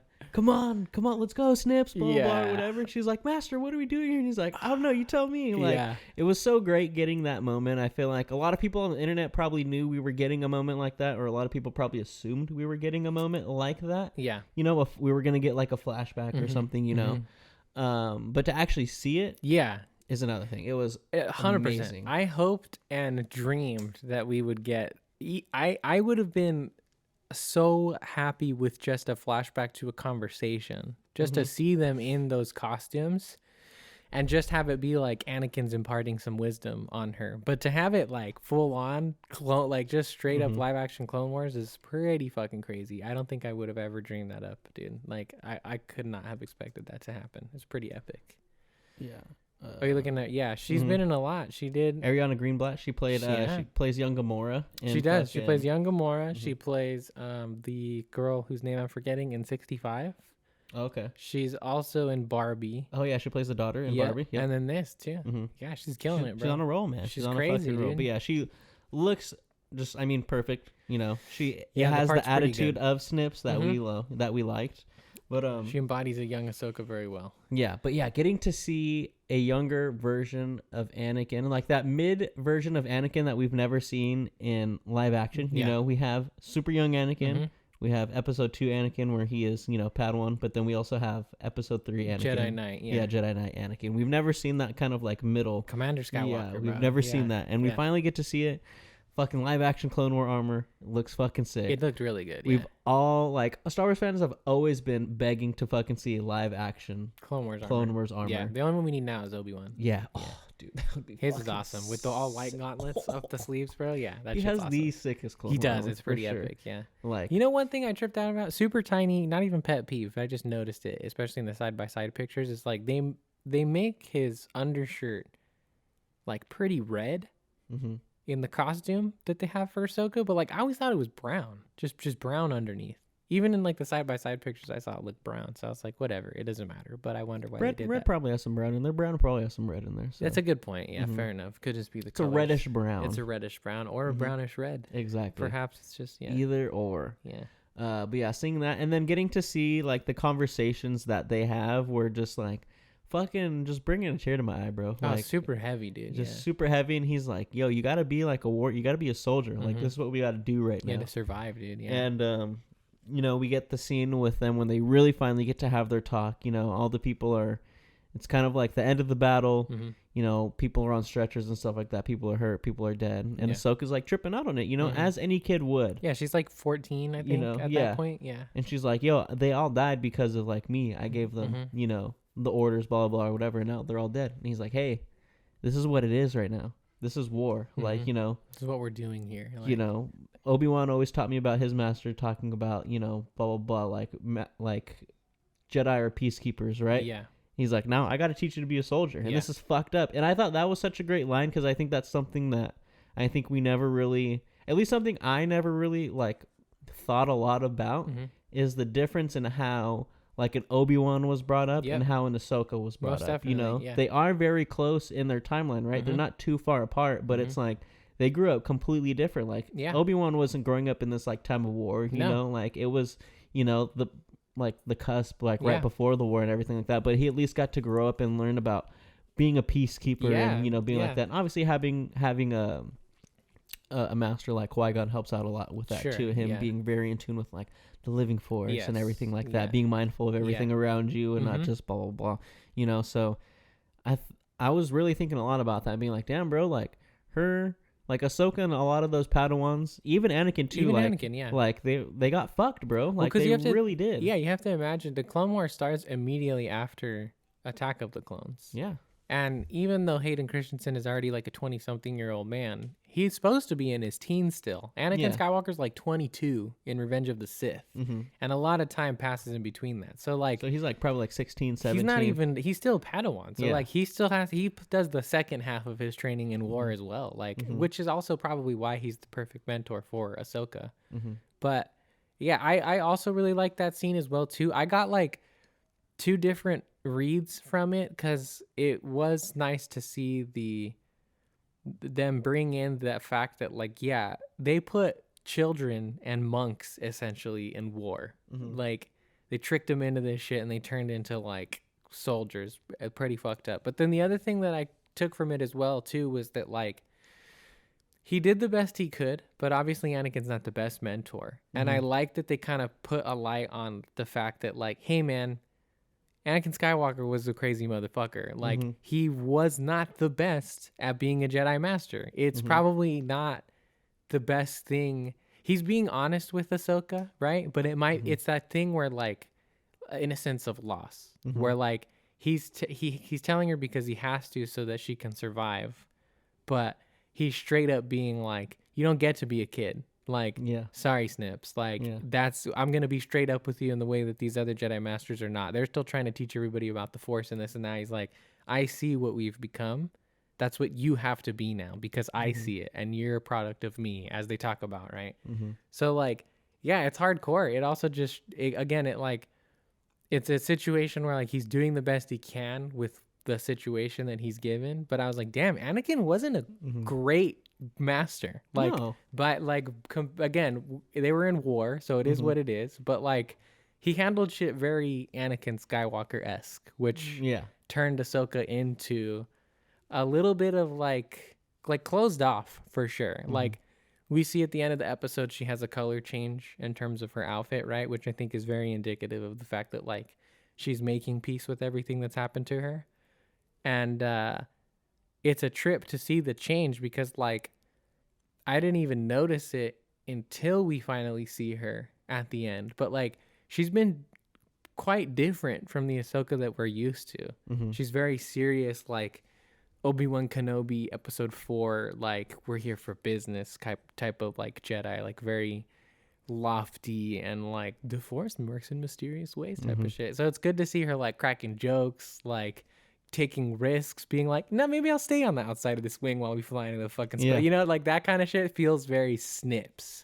And so it's nice to see her reconnecting with like the character that we grew to love in the beginning. It's awesome, dude. Oh yeah. It's crazy. Dude, yeah. It was just, I was completely like just blown away by this episode. Like, let me see what else that I have. Oh yeah, young Ahsoka was just fucking sick. The conversations that they had were freaking yeah, like the quote, my master taught me that Jedi were peacekeepers. Now I have to teach you to be a warrior. Like, that's such like a crazy, like, that's just such a fucking crazy concept for someone who is like you said, like at the time, probably like 21 years old. and just getting a grasp of shit. He's a kid, dude. And he's like, and he even says like, "Hey, do you even want a Padawan?" Because he's asking her, Mm-hmm. but it's also probably more on him too, like him, like, "Hey, I didn't like, let's be honest here, Snips. I didn't want a fucking Padawan. You kind of just Master Yoda was like, hey, this guy would be you're fucking taking care of her now. Yeah, you're taking care of her, and but he's like, hey, like I'm just doing my best, and this is what I fucking got to do, and he's like. Man, teaching's not all that's cracked up to be. And she's like, what the fuck? What does that mean, bro? What does that mean? Like, he's like, it was a joke. Yeah, I'm joking. Yeah, definitely. Yeah. And he's like, like I said, I just really like that conversation because he's like, she goes like, oh, you're just going to start joking now? He's like, well, what do you want me to fucking do? You know what I'm saying? Like, I'm trying to make it better, man. Like, like this is the best that we can fucking do right now. So he does ask her very genuinely too, like, what do you need from me? Like, what do you want from me? Like, he's aggressive about it and he's being a little bit hard-headed, but he is asking her, like, what do you want from me? Like, we're in war, dude. Like, what can I do to make this feel slightly normal in like some way or another for you? Because like seeing her, and I don't know if this is a product of just they casted who they thought was right and didn't have an age range for it, but typically they do, right? They'll cast from like 20 to 26 or something like that. And it's a trip to see how truly young Ahsoka was during these events when you have an actual kid's face to put to it. Because like the second flashback that we come to is the Siege of Mandalore. Yep. So and sick. She's the age. I'm assuming she's the age that the actor is supposed to be, which is, I think she's like 15 or 16, which means Ahsoka Tano fucking took on Darth Maul at 16 years old, bro. Beat the fuck out as a of fucking teenager, bro. Like, beat the fuck out of that fool. Crazy shit. Like, it just puts so much but then again, like on a more traumatic level, like she went through war as a teenager. Like she literally went through puberty as through war. Like dealt with all of these, like. High school and teenage years are hard enough as they are, let alone like the burden of being a Jedi and you're a Jedi during war. It's like, damn, this poor fucking kid, bro. Like, no wonder she's a little bit closed off, a little bit. Oh, 100 fucking percent. Yeah. And then you also have that her master turned into fucking Darth Vader. Yeah. And I kind of like that when she's like, when he tells her like, everything in you is like everything that I am. Like, like everything that I've ever learned and everything that I've ever known, I've bestowed upon to you. And now you will be whatever I am. But you'll also be yourself, Yeah. And she's just like, well, you've just killed all the people and you've done all that. And he's like, hey, is this what this is all about? Like, it's funny that he just gets kind of like, hey, whoa, well, now we're talking about me now? All of a sudden? What I like, because, okay, that was the first read that I had from it, too. I was like, oh, he's getting salty, like, relax. She has a right to be like, bro, why'd you kill all those younglings? But then I actually watched a video about it starts off by talking about how his lightsaber form work is evolved into like the perfect whatever, but then he goes on to talk about the fact that, like, again, Anakin's in full control of the situation this entire time. And the read that this guy got from it that I like is that what he did was, he's like, is that what this is about? And he's like, I've reconciled with the fact that I was Darth Vader. I accepted I turned to the dark. But I was pulled back. He's like, my son saved me. I fulfilled the prophecy and then blah, blah, blah. He's like, let me show you that I'm not afraid of this anymore so that you can learn not to be afraid of it. Like, because he just comes at her, dude. Like, when they come out of the mist, like, homeboy looks scary, bro. Like, he drops the Jedi shit and he's like coming up, like getting ready and shit. He is Darth Vader at that moment. And what's scary is he's true Darth Vader, right? He's not hobbled Darth Vader in the suit. He's Anakin, full range of motion Jedi, but dark, right? But still fully in control. It's not Mustafar battle Anakin where he's like in a rage, like fucking swinging wildly at Obi-Wan, right? Like, everything he does with the red lightsaber is still calm and quick and like precise, He's not like yelling at her. He's not fucking, I hate you, like, or anything like that. Like, it's a scary, cold-hearted Darth Vader. But again, what this guy brings up is that it's still Anakin in the driver's seat. He's just tapping into the Darth Vader persona, which, again, at this point, he's accepted that was a part of me. I'm not going to get rid of that. I was Darth Vader, and I was Anakin Skywalker. Now you got to get over it. Exactly. So he's like, face it if you need to. That's why he's like, oh, I thought you're over that. Let's do it again if you need to. Like, let's go. Yeah, like, that's the final, like, aha moment. Like, hey, this is what we're here. Because she's constantly like, what are we here for? What are we doing this? And, like, for her to be like, obviously to say that to him where you're like, oh, like your path was just, death and destruction and blah, blah, blah. And he's like, oh, so this is what this is about. Yeah. This is why we're seeing He's all like, of this. all right, well, let's get to the meat and potatoes then. Yeah, Like, let's cut to the chase here. Yeah. And yeah, it was nice. That whole thing was done so well. I wish we would have got more of it. I thought we were going to get a lot more of it because it does kind of like, you get like half of the episode and then there's like a whole second half of the episode where she finally like, wakes up and is like baptized. She's in the waters. They save her, you know. It's like the last, like, because it is a longer episode. I think it's like 50 minutes. But they do spend like the last 20 minutes on like the outro. On the Ahsoka the White. Which is still, that's a good name. I like that a lot. But I will say this is that like I'm okay with the length that it was at for two reasons. For one, it keeps it magic, like if they did do too much, it might have teetered the line of like, okay, like we don't need to see so much Anakin Skywalker fighting, like keep it special, keep it tight, keep it what it was. And then on top of that too, the rest of the episode was satisfying as fuck. Oh, it was so the rest great. of the episode was crazy on its own. Like I was like, holy shit, dude. Everything was a surprise. Like this episode, everything was a surprise. Yes, yeah. And that's what I love so much about getting back to in Star Wars, or just even like just any movie in general. I feel like sometimes nowadays it's pretty easy to be like, oh, this is gonna fucking happen in a movie. Yeah. Oh, this is what they're fucking alluding to right here. But everything here was just like there was a big fucking surprise, and I did not know where the fuck they were doing in this episode. Yeah, I loved it really is just like an incredible display and homage, and also like meeting of the forks in the road, so that everything that Dave Filoni's been working toward can continue forward in like one very focused, strong fucking path forward. But it really felt to me like he's like, first half of the episode, he's like, hey, check this out. Remember when I made Clone Wars? Yeah, it's pretty good, right? And then he's like, yeah, kiss it, it's cool. And then he like gets to fucking the second half and he's like, but guess what? I also made Rebels, bitch. It's crazy, bro. I was like, dude, how? What the fuck? Because like it really is. The first half of the episode is like Clone Wars. It's the culmination of everything he did in Clone Wars, and then the second half of the episode is the culmination of everything he did in Rebels. And now we're just ready for like the Rebels versus Thrawn, bro. And it's like fucking so good. So good. I can only imagine how satisfied he is as a creator right now to just be where he is, And I'm sure he's got so much more in store for us for what the end. Because the other thing too, to calm down a little bit. Sorry, I got very hyped there. Yeah, with my little muscle, with the flexing analogy. But the other thing too is that the takeaway that I got from the end of their moment together, Anakin and Ahsoka, is at the very end.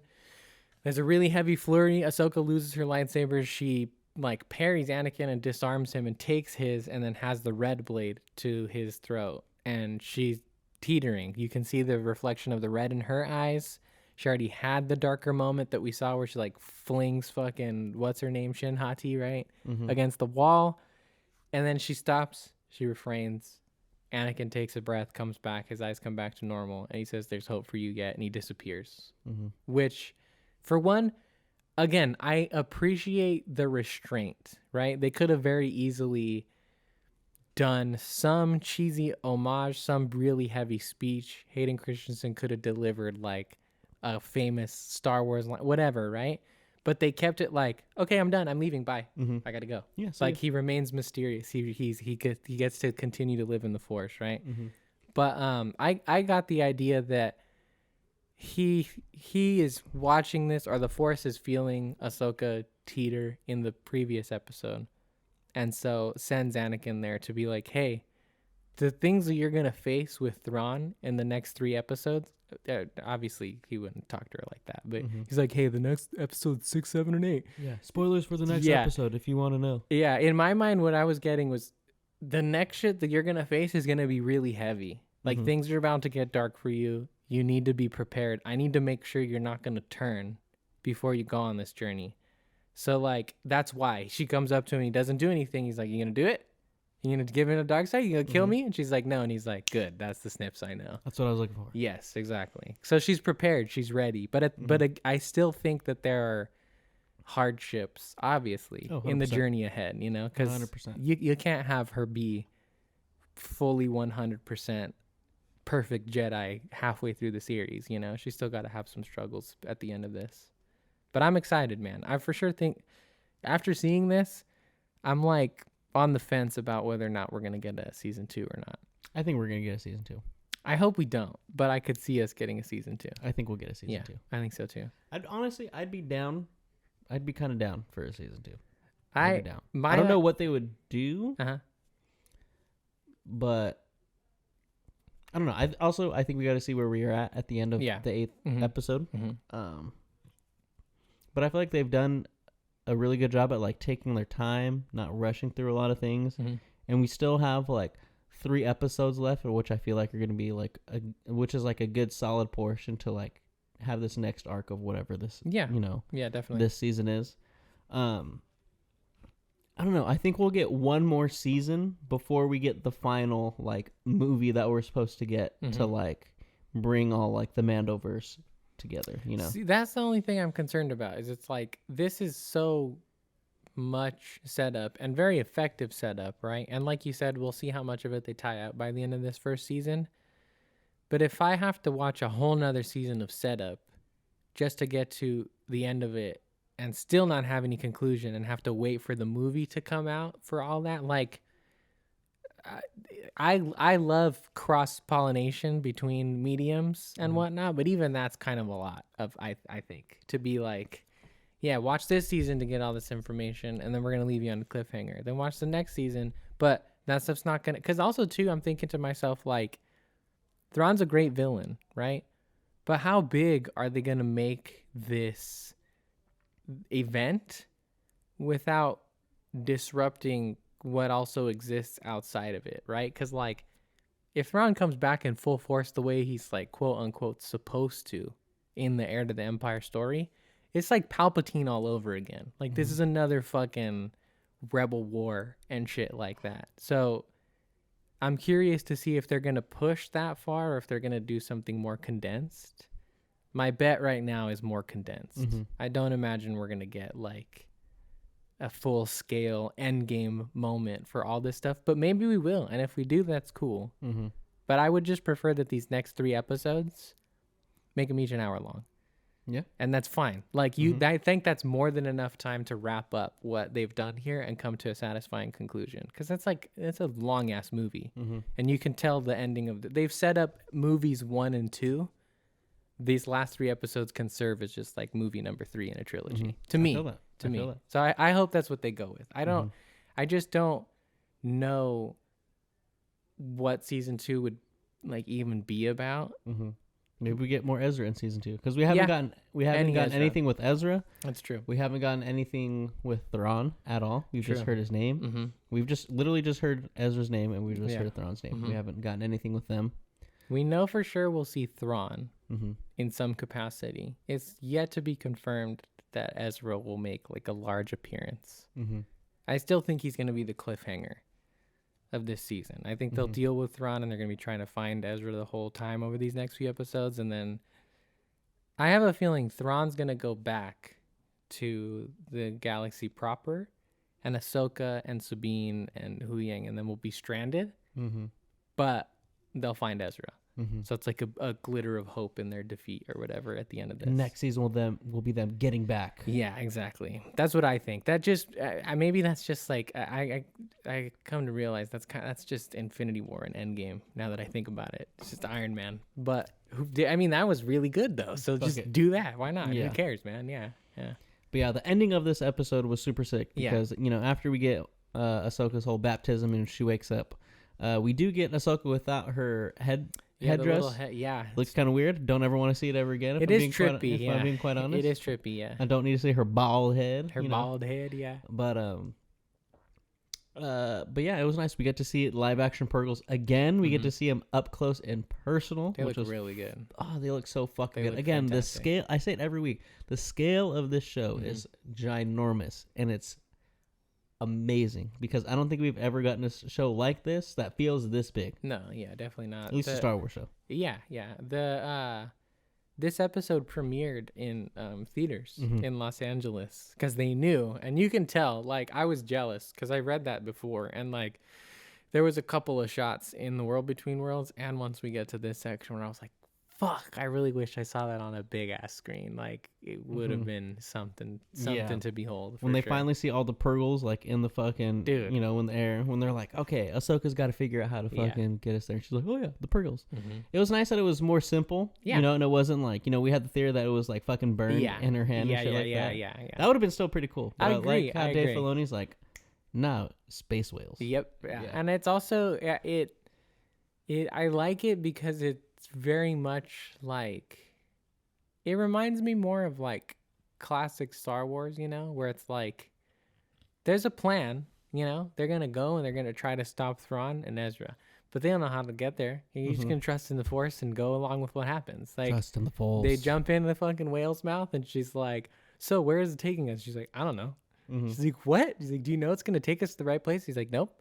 But I know if we stay here, we definitely won't get to that other galaxy. So we might as well take the chance. And I'm like, fuck yeah, dude. That's good shit right there. That feels like some proper Jedi shit of like, I don't know why we're going this way, but it feels right. So Also, let's just go. Ahsoka being more Snips. And then like the stoic, like serious Ahsoka. Yeah, she's jokey. She's like kind of poking fun at Hu Yang a little bit. Not poking fun at him, but like teasing him a little. Yeah. You know? Yeah. It's good. Like the way she says, like when he's like when you said when he goes, oh, so do we know like that we're gonna take him there, or do we know where we're going? And she's like, no, I don't know. Like it felt very like Snips. Yes, you definitely. Know? I was like, wow, that was snippy. Perfect. Yeah. No, I don't know where they're going. Yeah, it's Just awesome. Trust in the Force, Hu Yang. Yeah, dude, it's really really good. For all this work with the Jedi, Hu Yang does not trust in the Force, bro. No, of course not. He's a fucking droid. Why would he? Goes against everything he believes. But yeah, I like the. Like I don't even know what to reference it for, but it's just like that. It reminds me of the shot in The Last Jedi. Again, like one of my favorite shots in Star Wars as well, of just like scaling how large a not problem but like situation can be, and how calm and still a tiny little Jedi can be in the face of adversity. You know, like the one I'm thinking from Last Jedi is Luke facing off against the walkers. And then same thing here, like Ahsoka's standing in front of like a space whale that's like fucking 5 times as big as the other ones, the Purgles, right? And she's just like, hey, what's up, buddy? Like so calm, so collected. I'm just like, damn, Jedi are cool as fuck, bro. Hey, where you going? Yeah, straight out. She's just like, hey, man. Like, literally, she's fucking hitchhiking out there, bro. She's like, you think I can catch a ride, dude? Like, it's so good. I love it. Yeah, and the space whale, the Purgle opens its mouth, Hu Yang gets right in there, and they fucking take off. And I thought seeing that shit in live action was fucking awesome. Yeah, it looked really cool. One thing I did notice, because I saw some clips from Rebels, is they toned... so itchy, bro. Itchy eyeballs? They definitely toned down the color of the My Purgles. balls is itchy. My eyeballs is itchy. I'm sweaty. You seen that video? I'm sweating. Yeah. Most goddamn golfing I do. Oh yeah, the one with the little kid in the back seat. And he's like, I'm sweaty. And my back and my balls are sweaty. Yeah. But yeah, they toned down the color of the Purgles. I noticed they're like purple in Rebels, and like and they're just like kind of like dark. Like they just look like whales. Like whales. Yeah. Which makes sense. It's live action. But yeah, the other thing I can think about besides cool Anakin Skywalker shit is I really like the tension of that last sequence there too, because you have what's his name, Captain Carson? Carson Teva, kind of like trying to stall the fleet that shows up, right? And then like you see Ahsoka doing the thing, and Hera's like, "Hurry up, blah blah blah," and then that moment of like, why don't you see for yourself, General, or whatever? And then like, or what is he? He's like, you might want to get out of the way or something. And just like the fleet of Purgles coming out of the fucking atmosphere, I was like, damn, son, this is beautiful. Maneuvers. Yeah, that shit was awesome. This is a good build up, good setup, and super satisfying. It was great. And then we have the classic Star Wars. They leave in hyperspace, and then the fucking... I mean, it doesn't do that. Yeah. It's good shit, dude. Yeah, it's fucking great, man. But yeah, guys, Ahsoka Episode 5. That shit was awesome. If you haven't checked it out, if you haven't checked out any of Ahsoka, fucking check that shit out. I don't know what you're doing. I don't know why you're sleeping on it. Yeah, you should go watch it, especially if you're a Star Wars fan. Yeah, if you're a Star Wars fan and you're not watching this, you're fucking not a Star Wars fan. You I'll probably tell you that don't much. have access. You're a fake fan. You probably just don't have access to the internet.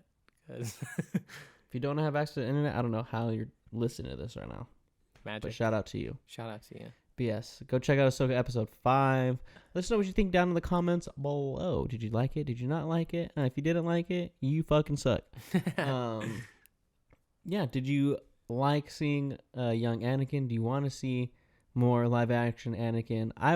Would definitely love to. Don't think we need more. No. For sure not. I hate on the internet people like, we need live action Ahsoka, Anakin, and Rex stuff. No, I'm we like, don't. just go watch the Clone Wars, you fucking lazy pieces of shit. It's way better than anything they would ever do in live action anyway. Yeah, and we don't need it. Like, Star Wars we're trying to do some new, fresh shit with Star Wars, you know? Mm-hmm. We don't need that stuff. If you want to see Anakin and Ahsoka stuff, literally go watch the Clone Wars. It's already exists, and it's fucking great. You don't need to ask for it. You already have it. Exactly. Yeah. It's like when fucking you're in the car with your parents and you're like, can we go to McDonald's? And they're like, no, we have food at home. Yeah, exactly. That's exactly what this Just go fucking home is. and eat, dude. You want McDonald's, but no, there's literally food for you at home right now. Go home and eat. There's good food for you at home right now. Yeah, it's true. You don't need no McDonald's. Nope. It might taste nice, but you don't need it. Mm-hmm. You don't. It's going to be better for you. But yeah, Ahsoka episode 5. Let us know what you think. Go watch it. It's a 12 Go out of watch 10. that shit. Yeah. I gave the last episode, I don't know if I ranked it last time, but retroactively, I give the last episode an 11 out of 10. And this one's a 12 out of 10. I would agree. I would agree with those rankings right there. But all right, shall we move on to some kung fu? Yeah. I know the ones in Enter the Dragon are funny sometimes. They get really intense. I just have so many quotes from Enter the Dragon. Like, nice. Well, not so many, but just a few. No, there is some. That's funny. Yeah. Do you want another drink, sir? Yes, please. I am down. So, are we gonna start with Enter the Dragon? Okay. You want to enter the? Shall we enter the dragon? Yeah. Shall we enter the summary of the Enter the Dragon? Mm-hmm. Yeah. The movie is his name is just Lee, right? In the movie. Mr. Lee. Mr. Lee. Yeah, I'm pretty sure Bruce Lee plays Lee, who is yeah. He's like the star pupil of this. Yep, and the movie opens with like a demonstration of how badass he is because he like beats a dude who's like way bigger than him or whatever, and then his master basically gives him like a quick little test, right? He's like, "Let me make sure you're ready for this business or whatever," and then tells him, "Hey, I have an evil old student basically who is running these fight competitions, like trying to build a new school." And he's taking everything we hold dear and turning it, like, perverting it, blah, blah, blah. So I need you to go over there and stop him. And that's pretty much the movie. He just goes and he does that, and he stops him. I'm sure there's a much better... crazy game right now. Oh, are they winning? Oh, halftime. The Colorado Buffaloes are losing 21-14. Sheesh. Which one is the Colorado team that you like? The Buffaloes. Oh, they're down? Yeah, they are down. It's only halftime. Yeah, it's only halftime. Yeah. But let's fucking see. See what happens. Sheesh. But all right, okay, yeah. I just had to see that real quick. Let's get back to some Enter the Dragon. Yeah, but I did. I'm I'm sorry. My bad. It was just habit. Cheers. But yeah, essentially it turns into a revenge movie. Once you are, I felt so bad. He gets bombed with a fat fucking knowledge like bomb. I was like, that is not the way to handle that, Papa Lee, because he's like sitting there having a conversation with his dad. It's his dad, right? I think so. Or he calls him old man, so I assumed it was his dad. But he's sitting there having a conversation with the old man, and he's like, "Hey, man, I'm glad you decided to go to this competition." He's like, "So the guy you're gonna go try to take down?" He's like, "Yeah, he has a bodyguard. It's like this really big white dude or whatever, and he kind of killed your sister." Or like chased her into a corner so that she ended up like killing herself or whatever. He's like, so go avenge her or whatever. And he's like, damn, you shouldn't have waited to tell me this long or whatever. It's like, yeah, bro, what the fuck? He just like hella dropped it on him out of nowhere. He's like, yeah, so go avenge your family and whatnot, which I thought was pretty hardcore, honestly. Dude, it was so nuts. So crazy. Yeah, I was thinking that too. I was like, wow, this fool just did not know this whole time how his sister died. Yeah, like I assume he knew his sister died in America or something, right? Or wherever they are. But yeah, no, it's hardcore. But he gets kind of a weird setup, I thought, because he gets recruited by like an intelligence agency, like the British. I assume some kind of British intelligence agency. I forgot what that fool's name was. It's not Roper's the other white dude. Yeah, it's Mr. Brain something. Yeah. But yeah, I tripped out on the premise of it because like I was already in when the master told him like, "Hey man, you have to go like take care of this renegade student." Like that was good enough, right? Mm-hmm. But then they bring in the whole like intelligence agency and they're like, "By the way, we have another fucking agent on the island or whatever that you have to rendezvous with and whatnot." So that part I thought was like a little much, but it was still cool. Like it added to the tone of it, you know. It helped with like the cheesy kung fu-ness of it for me, I think. Yeah. It was basically the dude recruiting him being like, hey, we got this fucking... Well, because his master doesn't tell him, like, oh, you got to go and fight at this fucking competition. He's like, yo, there's this fucking... Yeah, there's this guy that he used to be part of this fucking Shaolin Temple that he doesn't see the world the way you see the world. And I'm trying to teach you how to see the fucking world. So you got to go take him out. And there's this guy that's going to brief you. And so he goes, and it's like, it starts with something. It's like Braithwaite or fucking... Oh, Braithwaite. It's Braithwaite. Braithwaite? Or no, Braithwaite. It's Mr. Braithwaite. Braithwaite. I remember because I had a teacher in high school named Mr. Braithwaite. And he basically tells him, he's like, hey man, Han, which just so happens to be the dude you're looking for, is putting on this fight tournament. And you're invited to it. Yeah. And he's like, okay, I'll fucking go. Yeah. Then he has this little moment teaching his fucking student or whatever. Yeah, that's awesome. Yeah, that was a fucking cool moment. And that was a moment where I was like, damn, dude, because this is like really my first time watching movies with Bruce Lee. Me too. I've never really, I haven't taken a dive into that world yet. But I was and I mean, I know Bruce Lee. Everyone knows him, you know, from fucking, you know, Enter the Dragon, fucking one of the best martial artists ever, and fucking all his fighting movies and stuff like that. But I feel like I never hear like, oh yeah, Bruce Lee is a good actor. Yeah. And I feel like in that moment when he's teaching his student and throughout this whole movie, I'm like, damn, this was a good ass fucking actor. Yeah, he's pretty good. Yeah, like he's really fucking good. I mean, it helps that he's just playing himself. But I agree, he works well in the movies for sure. He doesn't like. I feel like sometimes action movies like this can have a tendency to just assume that like the acting is gonna be bad. So it's surprising when you're like, oh, all right, this is good. It's not too bad. Like I'm down for this. It's not making me cringe. Exactly. Yeah. I love the line that he has there where I'm not gonna get it exactly right. I'm totally paraphrasing, but he's explaining to him some kind of like technique or whatever, and he's like, it's like a finger pointing towards the moon. He's like, if you focus on the finger, you're gonna miss all that heavenly glory up there. I wrote it down. Don't concentrate on the finger or you miss all that heavenly glory. Yeah, that's a great one. I love that one. I love all of he has a ton of one-liners, just like little insights in this movie, and it's great. In the beginning, like his master's talking about like his fist or whatever, he's like, and I'm gonna hit him with it. And he's like, the enemy has only images and illusions behind which he hides his true motives. And I was like, damn. Yeah, okay. I'm glad you brought that quote up right here, because something that's fucking hilarious to me is that Lee learns absolutely fucking nothing and completely misread that message as far as I'm concerned. Because the master tells him that, I imagine, on like a philosophical level. Yeah. Right? But then the climax comes and he's fighting in like a mirror room and he like flashes back to that line and he's like, oh, I gotta break all those mirrors and then punch him in the face. And I was like, the images are these mirrors. I get it. I was like, I don't think that's exactly what he meant, but cool. That's what I was thinking too. I was like, yeah, I don't think your teacher meant this like as literally as you're taking it right now. But he's like, he's gonna try to trick me with illusions. Whatever works for you in this fucking moment. But it's still good. Yeah, that one was good. I like Shaolin Commandment number 13. A martial artist has to take responsibility for himself and accept the consequences of his own doing. It's just a great quote.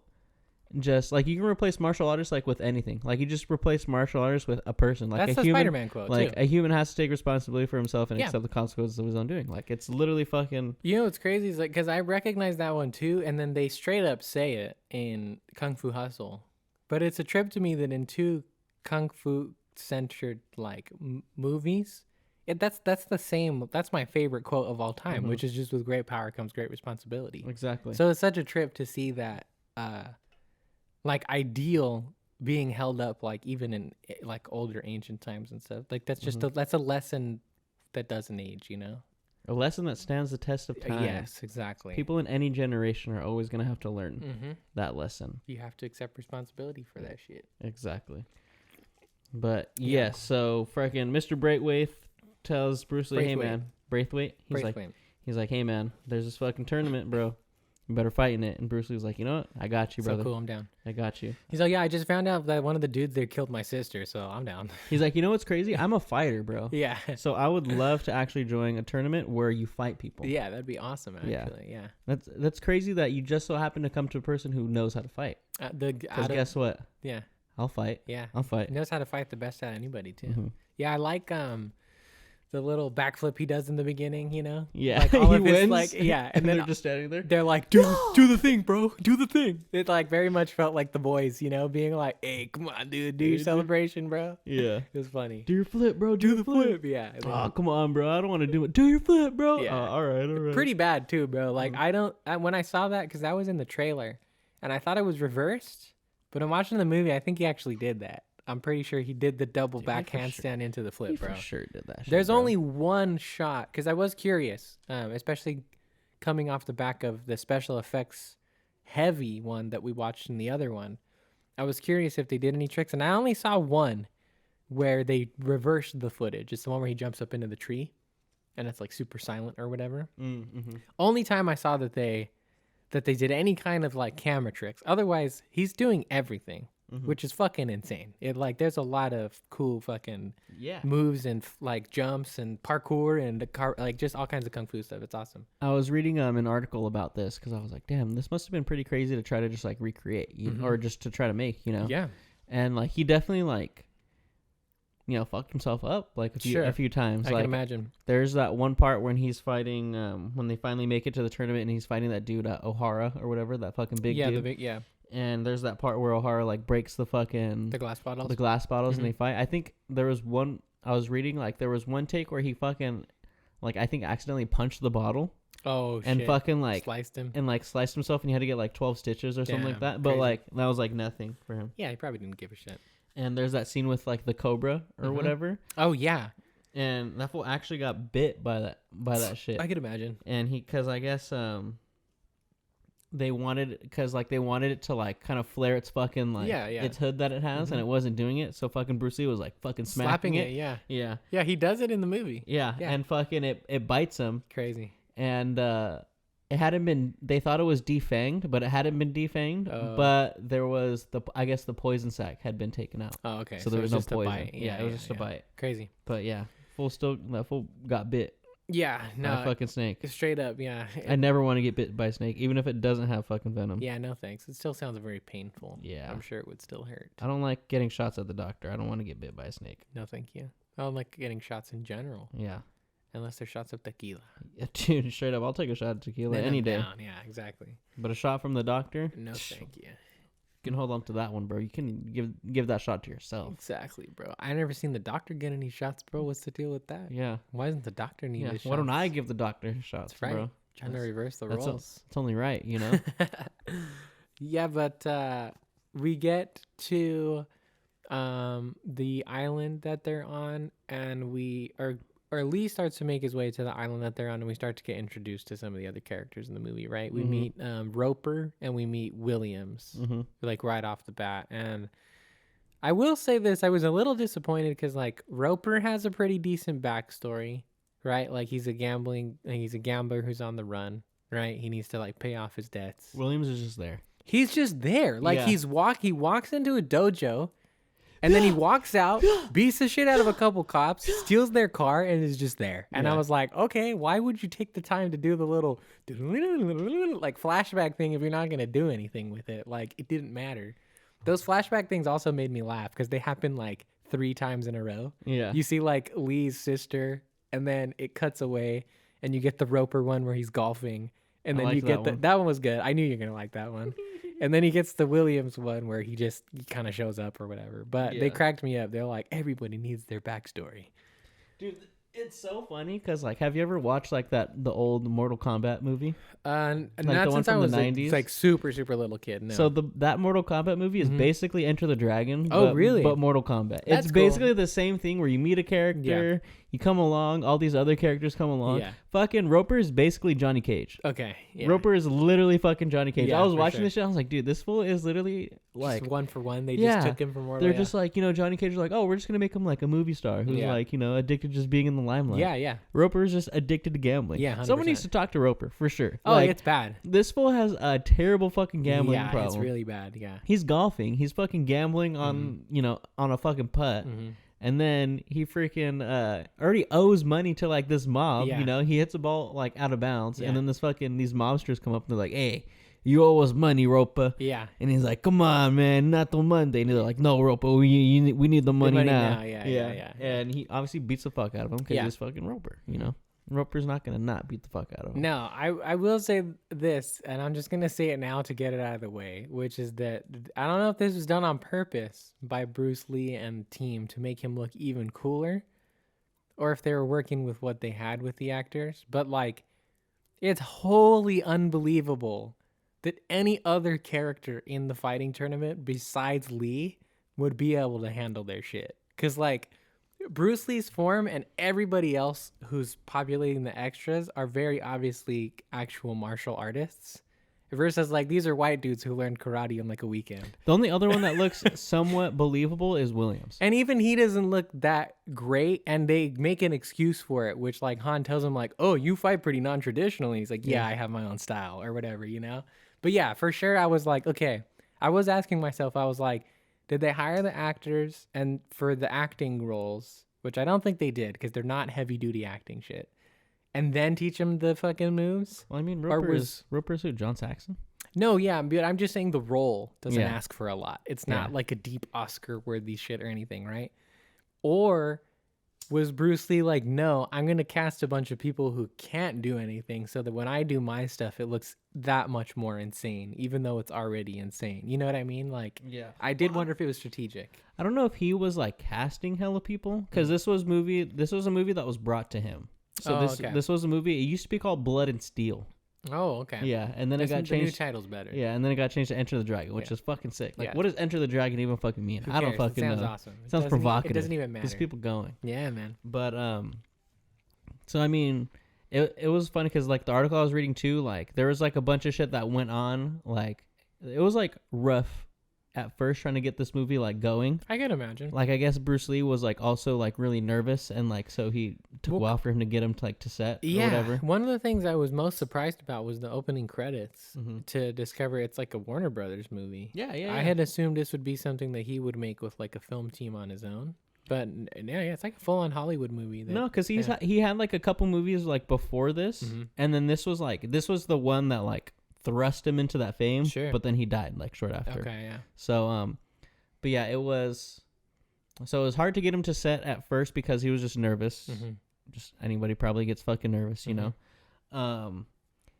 Bruce Lee was also disagreeing with some of the writing because I guess initially they wanted to make Roper like the hero of the story, and he's like, "Nah, motherfucker, I'm the hero. Yeah, of course. I'm gonna be the fucking hero." And then there was like not miscommunication, but like there was definitely a language barrier because they shot this all in Hong Kong. Yeah.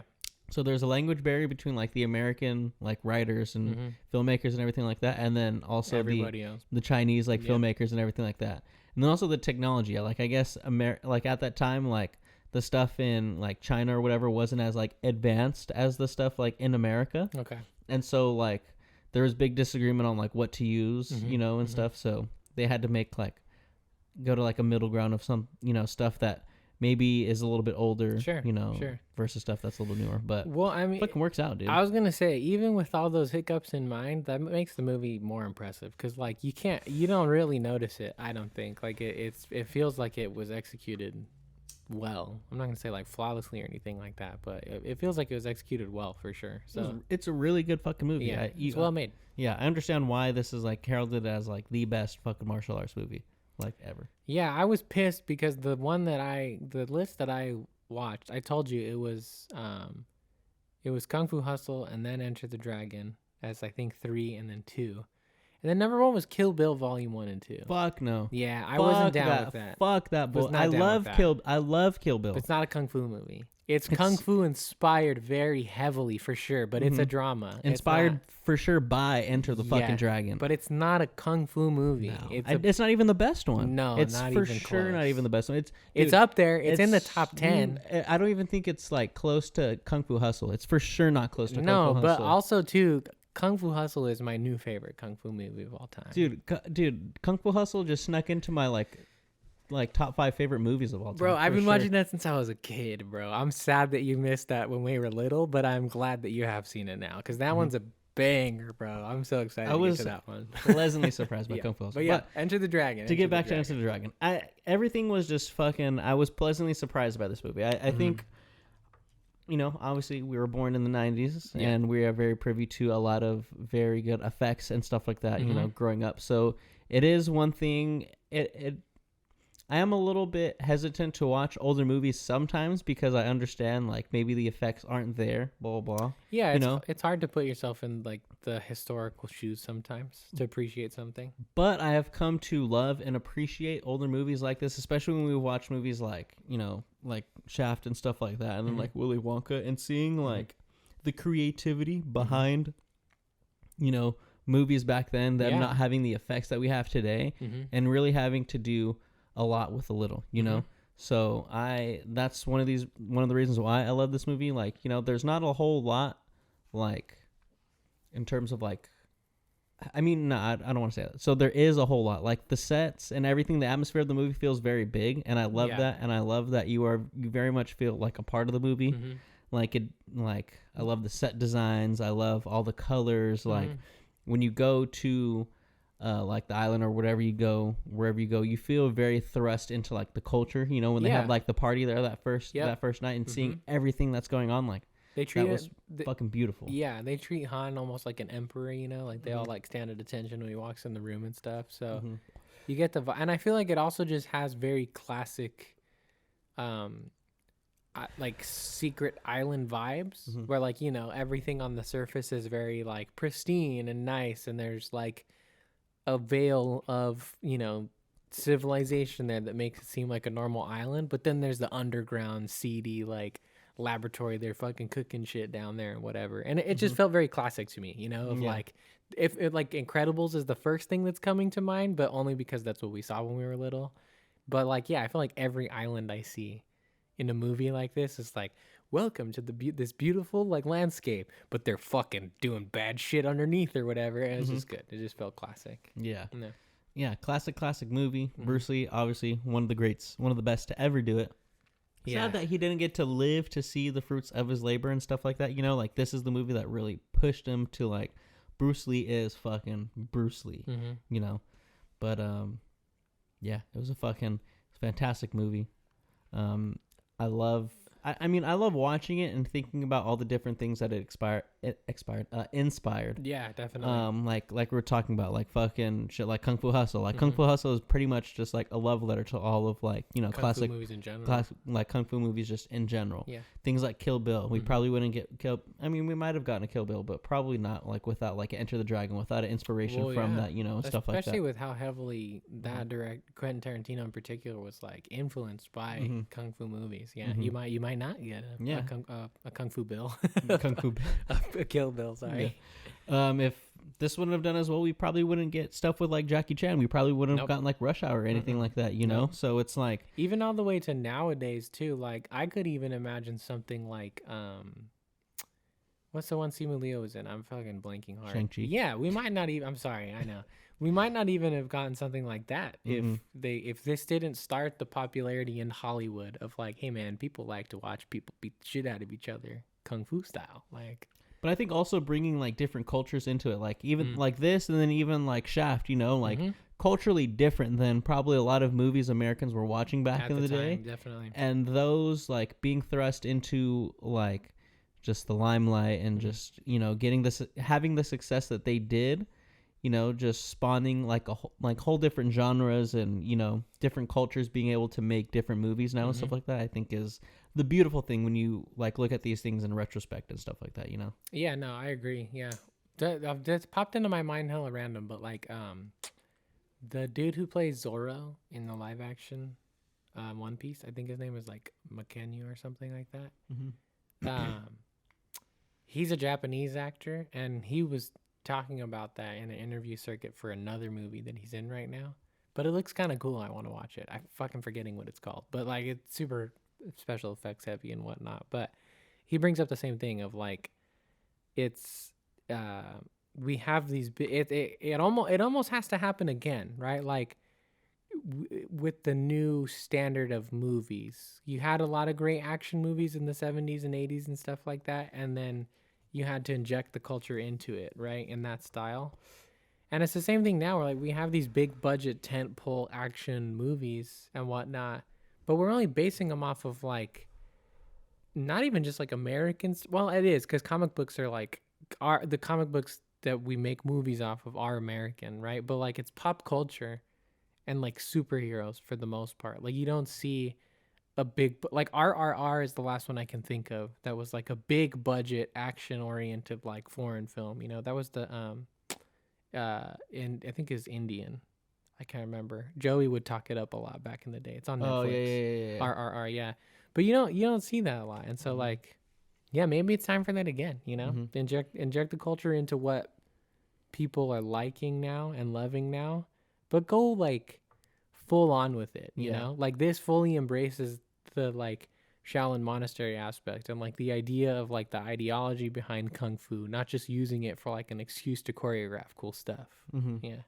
Yeah, that's what, because like especially when you like if you listen to Wu-Tang and stuff like that, right? Like Wu-Tang is very inspired by like kung fu movies, especially like stuff like Enter the Dragon and like the Shaolin culture and everything like that. Like these are things that people can just like grasp onto and like use it like in their daily life. That's why I wrote down like the fucking like, you know, a martial artist has to take responsibility for himself and accept the consequences of his own doing.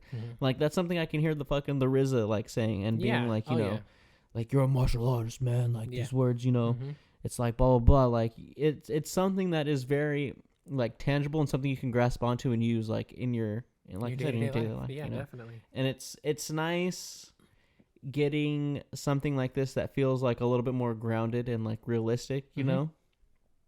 It was nice, dude. Yeah, It's fucking great. Everything's actually happening. Like the fights are actually, I mean, they're not, right? They're choreographed, but they are not don't get me wrong, I like Kung Fu Hustle. I love Kung Fu Hustle. I like it more than I like this movie. But it's a blend, right? Of like wire work, CGI, actual martial arts, a bunch of stuff to create like almost like an anime feel, even though it's like, I think it's both of these movies are more like I think Chinese, if I'm not mistaken. And the anime that I immediately jumped to is mostly like Japanese. So there's obviously some cultural differences like here and there.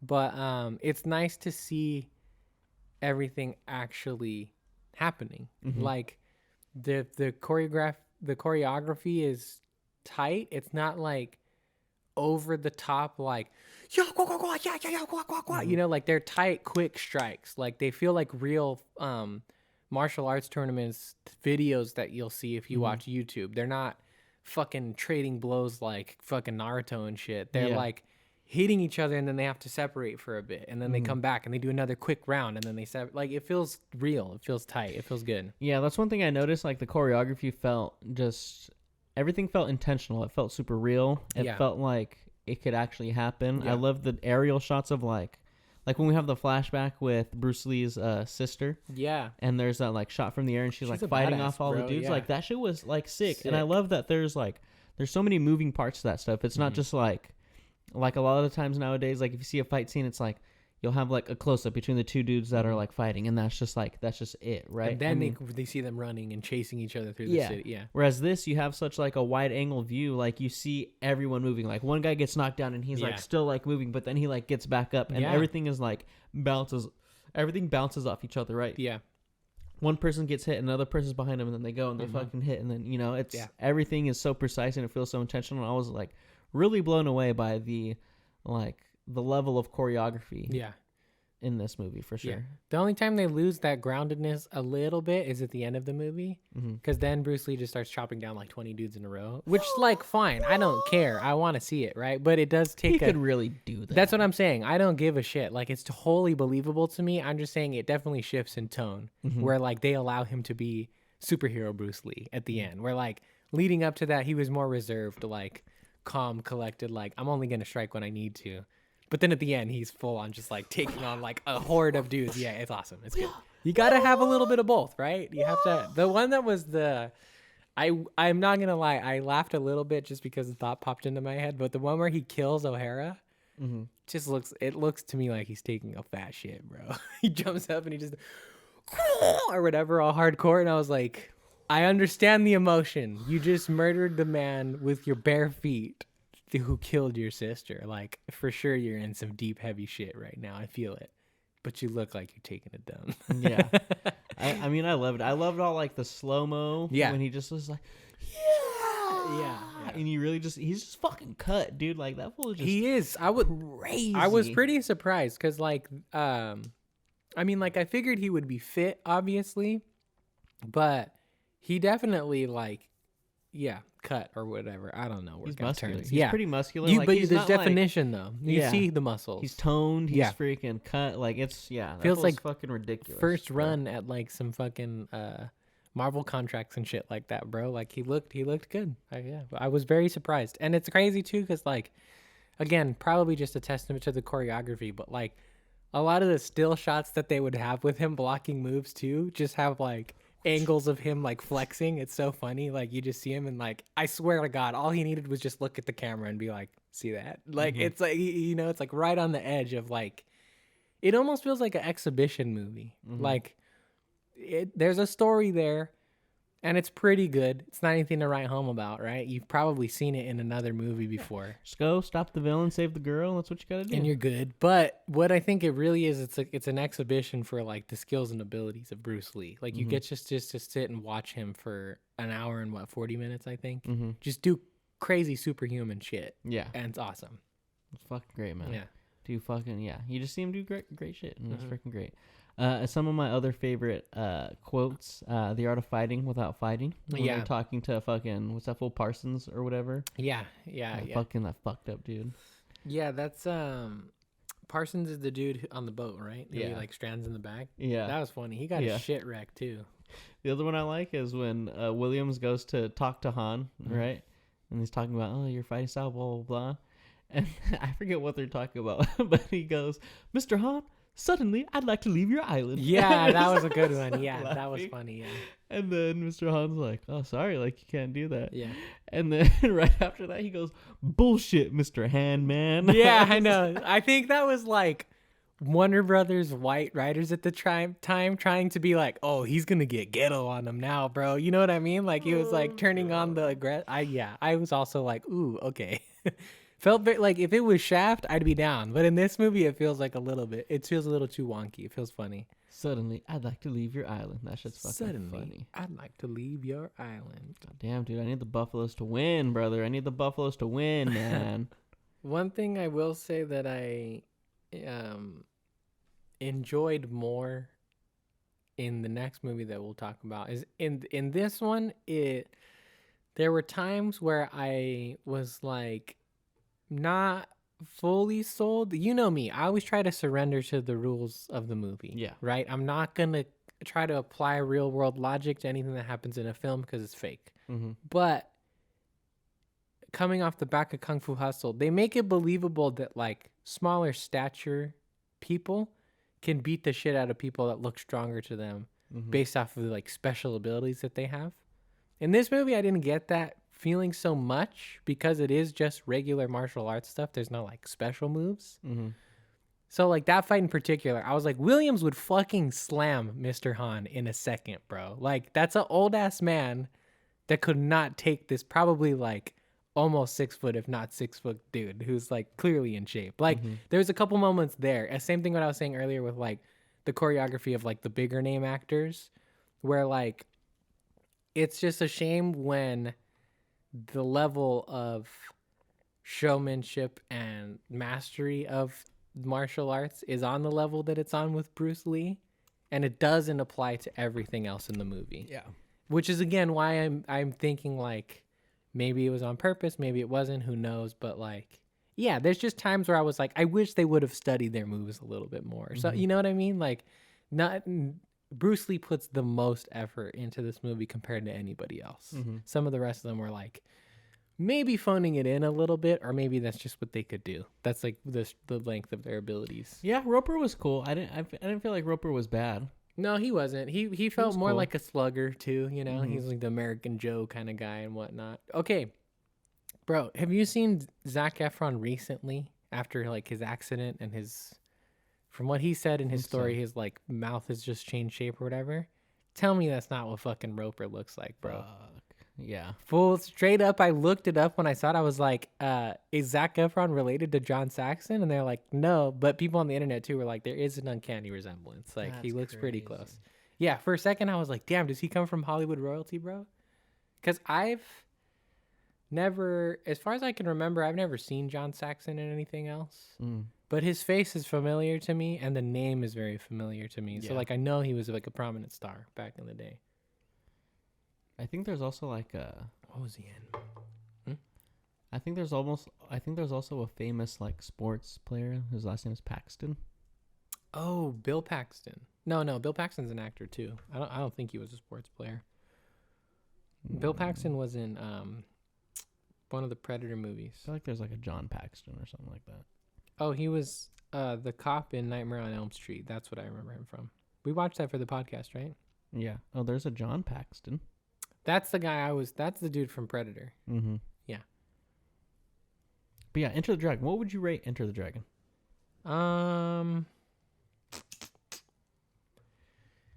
If I was watching it in 1970 whatever, I would probably give it like an 8 or a 9. Now, especially because I watched it right after seeing Kung Fu Hustle, I would probably give it more like a 7 or an 8. Maybe I'll just go with an 8 because that's in the middle of either one that I would give it. I'm going to say an 8. It is really good, and I understand. Like, it reminds me of Star Wars in a lot of ways. Like, it gets a lot of points for being the original, but seeing everything that has built off of it, to me, doesn't stand up in terms of, like, just how far we've come with stuff, right? But it is the first. It's the blueprint, so it has to get points for being the OG. Yeah. No. Yeah, I would put this at like an 8 as well. And I think for the same reason, like, it's a good movie. It's a solid movie.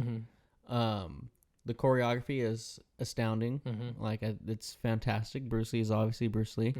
But I think, yeah, most of the points get it for, like, the cultural impact that it has. Like, a lot of the movies that I love definitely draw inspiration. A lot of things that I love, you know, like music or any, like, a lot of pop culture things draw inspiration from, like, this movie or any, like, Bruce Lee movie. So it holds a lot of weight. Like, there's a lot of points that go towards that stuff. And I think, like, you have to be good it has to be good just in general to have that much of, like, a cultural impact, to stand the test of time like that. Where, like, a bad movie's not good. I mean, like, I was even watching this and being like, damn, bro, whenever I have kids, I'm going to fucking show them this movie. Yeah, and, like, it's going to be fucking sick. It's going to be one of the essential viewings for sure.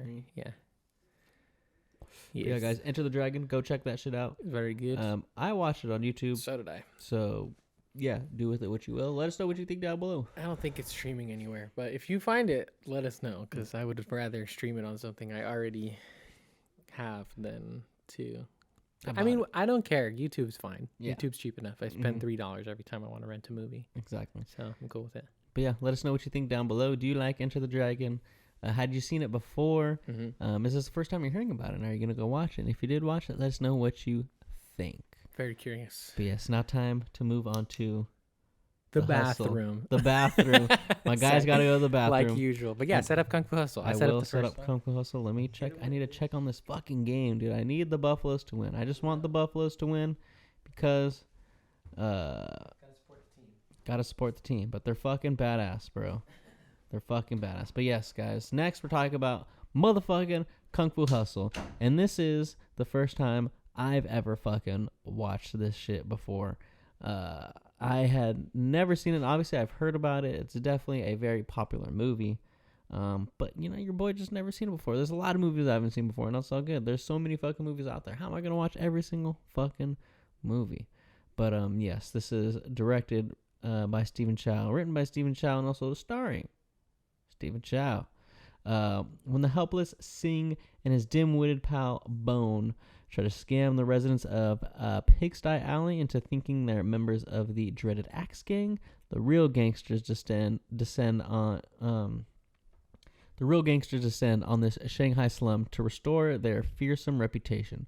What gang leader Brother Sum doesn't know is that 3 legendary retired kung fu masters live anonymously in this decrepit neighborhood and don't take kindly to interlopers. I don't know what the fuck that word is. That shit's crazy. But yes, released April 22nd, 2005. This shit is fucking awesome. Like we were talking about, this is pretty much just like a love letter to kung fu movies, because there's a lot of classic just kung fu tropes in this. They even obviously pay homage to Bruce Lee at one point in this, but fuck, man, this shit was so fucking good. I was absolutely blown away by what I watched when I watched Kung Fu Hustle, because I didn't know what I was gonna fucking watch. Honestly, if I'm gonna be quite honest, I had never watched this. I thought this shit was like a kung fu dancing movie. Like, I thought there was gonna be motherfuckers dancing. I thought there was gonna be fools dancing, but then also like like hitting kicks at the same time. You get a little bit of dancing in the beginning. So in the beginning, when they started dancing, I was like, okay, like I get my assumption is on. Like, I'm right. And I was down for it. At that point, when they're dancing, like, I was pretty down for it. I was like, okay, I could get into this. Like, I could get into some, like, choreo, because I like dancing. I like seeing fucking good dancing. Now, if you mix, like, some dancing with some fucking kung fu, I'm here for it. I love kung fu. I love dancing. Mix them both together. Like, I love orange juice. I love champagne. You throw them both together. You make a mimosa. Beautiful. Great. Yeah. But yeah, that's what I thought. This movie was a dancing fighting movie, basically. I mean, it still would have been awesome if it was. I mean, The Hustle's a fucking dance. Yeah. Kung Fu Hustle. What do you expect me to think? I get it. I get where you connected those dots. That's so funny, though. I never would have thought of that in a million years. Really? No, yeah. So normal. But again, my whole life, I was like, damn, bro, people love this dancing fighting movie. This was one too, though, that like this movie's been in my life for a very long time. Okay. I watched this when I was a very, very small kid. Okay. So like, I want to say probably when this released on DVD is when I first watched it, because it was around that time when I was that age. Yeah, you're old enough. You're about 8 years old, 9 years old. Mm-hmm. So probably the DVD release, like 6 months to a year after it released in theaters, was when I got my hands on it, because I don't remember watching it in theaters. But yeah, man, I love this movie. It's funny because the more and more that I revisit things from my childhood, the more and more I realize, like, oh shit, these crazy, dumb, over the top anime shonen expectations that I hold myself to come from like so many places when I was a kid, not that I'm great at living up to those expectations. I'm not calling myself fucking Goku or anything like that, right? But growing up as a kid with that stuff, as I'm sure a lot of us out there who like these types of things can relate to, you get that like motivation factor from like that classic shonen protagonist of like, I gotta do this, I gotta fucking go blah blah blah, whatever.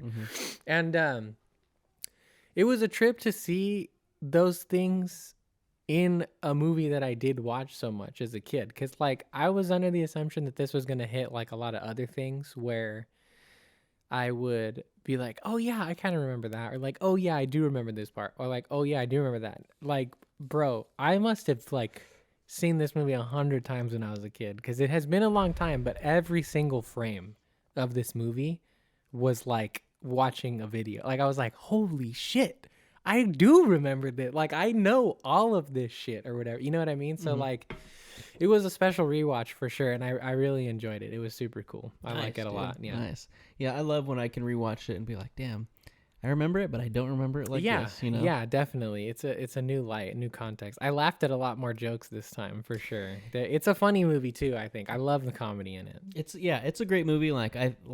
Aside from like the choreography, the wire work, everything like that, like I think it's just a brilliantly like done movie. Like, it's very comedic, but it's not too over the top. Like it works. Like it works in the world that you're in. Yeah. Like there is some like serious sort of like undertones with this whole like classism type fucking thing going on with like the gangsters only really doing shit in the fucking wealthy cities because like the poor people don't have anything to steal. They don't have anything to steal and shit like that. So that was pretty fucking interesting. Like in the beginning, you know, being like, damn, like some serious concepts that they got going on. Yeah. And then it being like a little bit more comedic and a little bit more laid back. Yeah, definitely. A lot more over the top. Like it felt like an anime. Like when I was watching this, I couldn't help like get the idea from my head of like, damn, this feels like a fucking anime. Like the way it's styled, the way the actors are, and the way they portray just emotions in general. Like, yeah, and I feel like, I don't know, like with a lot of like foreign films, like I feel like with stuff like City of God, Amores Perros, like things like this that are, you know, done from, you know, people from a different country and stuff like that. Like, I feel like they just get into the characters more. Like, I feel like whenever I watch something like this, like when I was watching this, I'm like, damn, these fools are really getting into these characters. Like, the person that plays freaking the landlady, like, yeah, she's awesome. She's really getting into it. She's awesome, yeah. But like, even like side characters, like there's the fucking the dude with his ass cheeks out all the time. Dude with his ass cheeks out all the time. That fool's fucking hilarious. I forgot his fucking name. He's awesome though, yeah. But like, even like Bone, like his fucking big old dude, like his big old homie, like that fool's fucking funny. Yeah. Like there's like another guy that's always talking for like Brother Sum. I forget who he is, but he's just like super animated. Yeah. Like I'm the assistant guy. Yeah, like he's awesome. I love seeing stuff like that where even side characters like feel like they're putting in 100%. Yeah, they're fucking 120%, bro. Like fuck 100%. They're putting in way more effort. Like, and it's just it's so refreshing to kind of like see something like that. You know, it's also just nice too, because like the thing is it's like we have as lovers of movies who live in the United States, we have to suffer through all of the trash that comes out in the US and then wait for the golden nuggets that are produced here, right? Versus like when it comes to foreign films, we can just pick and choose the good ones. Yeah, we don't have to watch the garbage because we're not fiending for movies that are only releasing over there, you know. So like we get a good sample size for sure, which I like, because I agree with you. There is a lot of like effort. It feels like I don't know what kind of impact it had on Mandarin and Cantonese culture, Chinese culture. I think this movie is in 1940s, so it's like a separate piece, but I think it's supposed to be in Hong Kong. I could be wrong. I don't remember if they give like a setting officially. Shanghai. Okay, there you go. So I don't know what kind of impact it had on like that culture over there, but I imagine it's like the kind of thing that we would put up for like awards and stuff over here. You know, like I feel like it would be one of the best of in terms of like, but I could be wrong because again, we only pick and choose certain ones. I could be talking out of my ass and there's something that's like 10 times better than Kung Fu Hustle, but there might be, but yeah, it's just.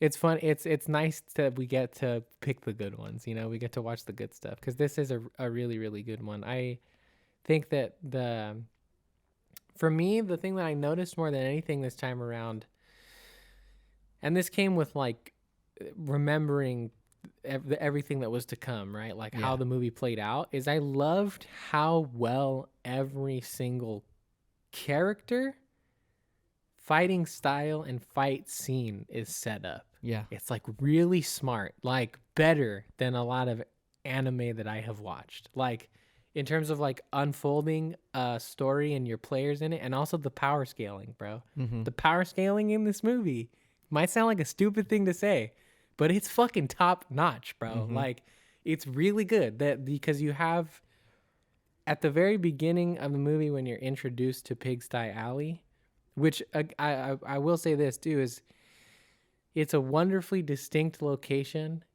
Visually, it's super charming. A lot of the movie takes place there, and you get attached to a lot of characters that live there.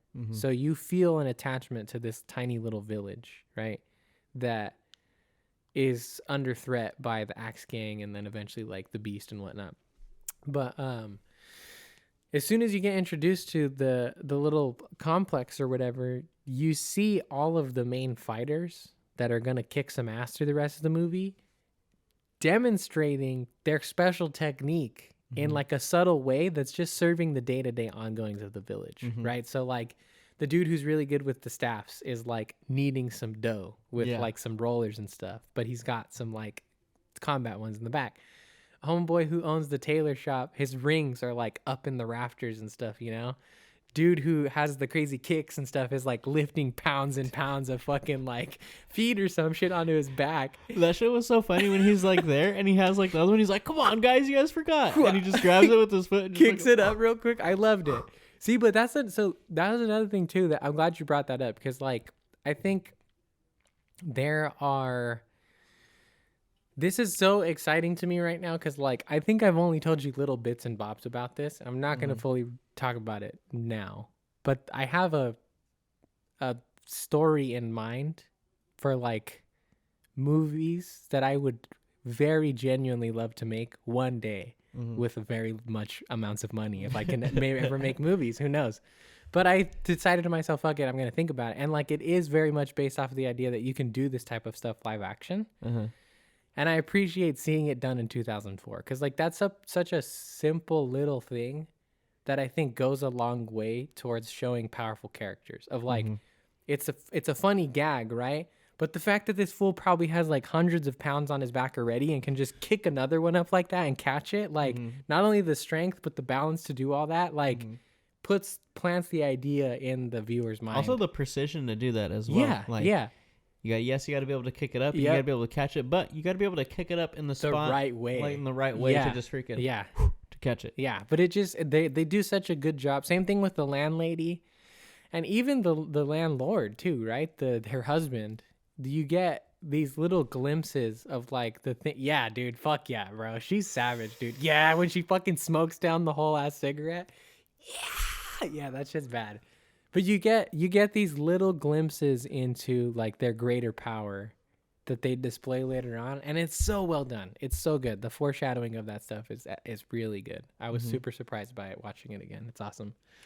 Yeah, this movie was sick. Like the sets were awesome, the actors were awesome. The music was fucking beautiful. There's even a scene where we get like a fight scene with fucking music. Yeah. That shit was so fucking crazy. Yeah. I will say the only gripe I have with this movie is like the end comes pretty quick. Like the whole like hero's journey where like the dude goes through the transformation happens pretty fucking quick. And it's just like, oh, no way this dude can be this guy. Yeah. Like, Yeah, this dude is this definitely. guy. Yeah. But I thought it was still super charming. Like everything about this movie is super charming. Everything's super well done. The characters I think are given enough to where they feel super fleshed out. Yeah. Like when we meet the beast or whatever, and then he's like, "Oh, you guys are the fated lovers or whatever," and then getting to hear like the lions roar and blah blah, all this stuff. Like, oh, there is history here. Yeah. But they're not taking too long, or they're not being like, "Oh, let's just fucking give you this whole fucking backstory of it." It's just like, hey, this is the lion's roar. It feels organic. It feels like organic world building. You don't need to know what it is, but just by the way people talk about it, you know that it's like, oh my god, this is a big fucking deal. Yeah, because you hear like some Axe King lackeys, not lackeys, right? They're supposed to be like the second top kill in the world after the beast. But the dudes that they hire before, the dudes who fight with the fucking... Also sick, right? Super cool, super unique. But... they get blasted by the lion's roar, and they're in fear, right? They're like, oh, fuck, the lion's roar. Like, oh, my God, I didn't even know it existed, blah, blah, blah. And they run away screaming after posing a problem and killing our original three heroes from the beginning, right? But then to see the beast just, like, admire it as, like, an exciting, like, new movie to watch or something. It's like, oh, you can do that? Like, oh, I haven't seen that in forever. Like, just the way that the... Again, like it has to do with the world building. It has to do with, again, the power scaling. I'll keep coming back to it. I was thoroughly impressed with the like way they stepped up the level of like crazy shit happening in this movie. But it just all feels very organic. It feels like the way people would talk about stuff if you just happened across like other martial arts masters, you know? Yeah. It feels good. Yeah, it was wonderful, man. Like I was blown away by this movie. Like I was outside and like I just was like, all right, I'm gonna smoke and I'm gonna start watching this movie and I'll generally like gradually just go back inside. Yeah. Fuck no, dude. I was just stuck on this movie and was just like, holy shit, this shit's fucking awesome. Like it's so funny. Like even little things of like in the beginning, like we see those two martial artists, like remember in the beginning they have like they're just standing side by side and they have their fucking like thing on their back, like just wrapped up, and we don't know what it is, but we just see them and they just make the joke like, oh, look at those fools carrying that shit on their fucking back. You know, they're so fucking stupid. You know, and then they come back and they're just the crazy motherfuckers, dangerous motherfuckers. Yeah. And the scene that I really liked is the dude that we see in the beginning that's carrying all the shit on his back, right? When the three martial arts masters like are leaving the town, because when they save him from the Axe gang, then that's when the fucking landlady and the fucking landlord are like, hey, motherfuckers, need to get out of here. You guys need to get out of here. We're not trying to have this shit because it's just drawing too much attention and people are going to fucking get hurt. Yeah.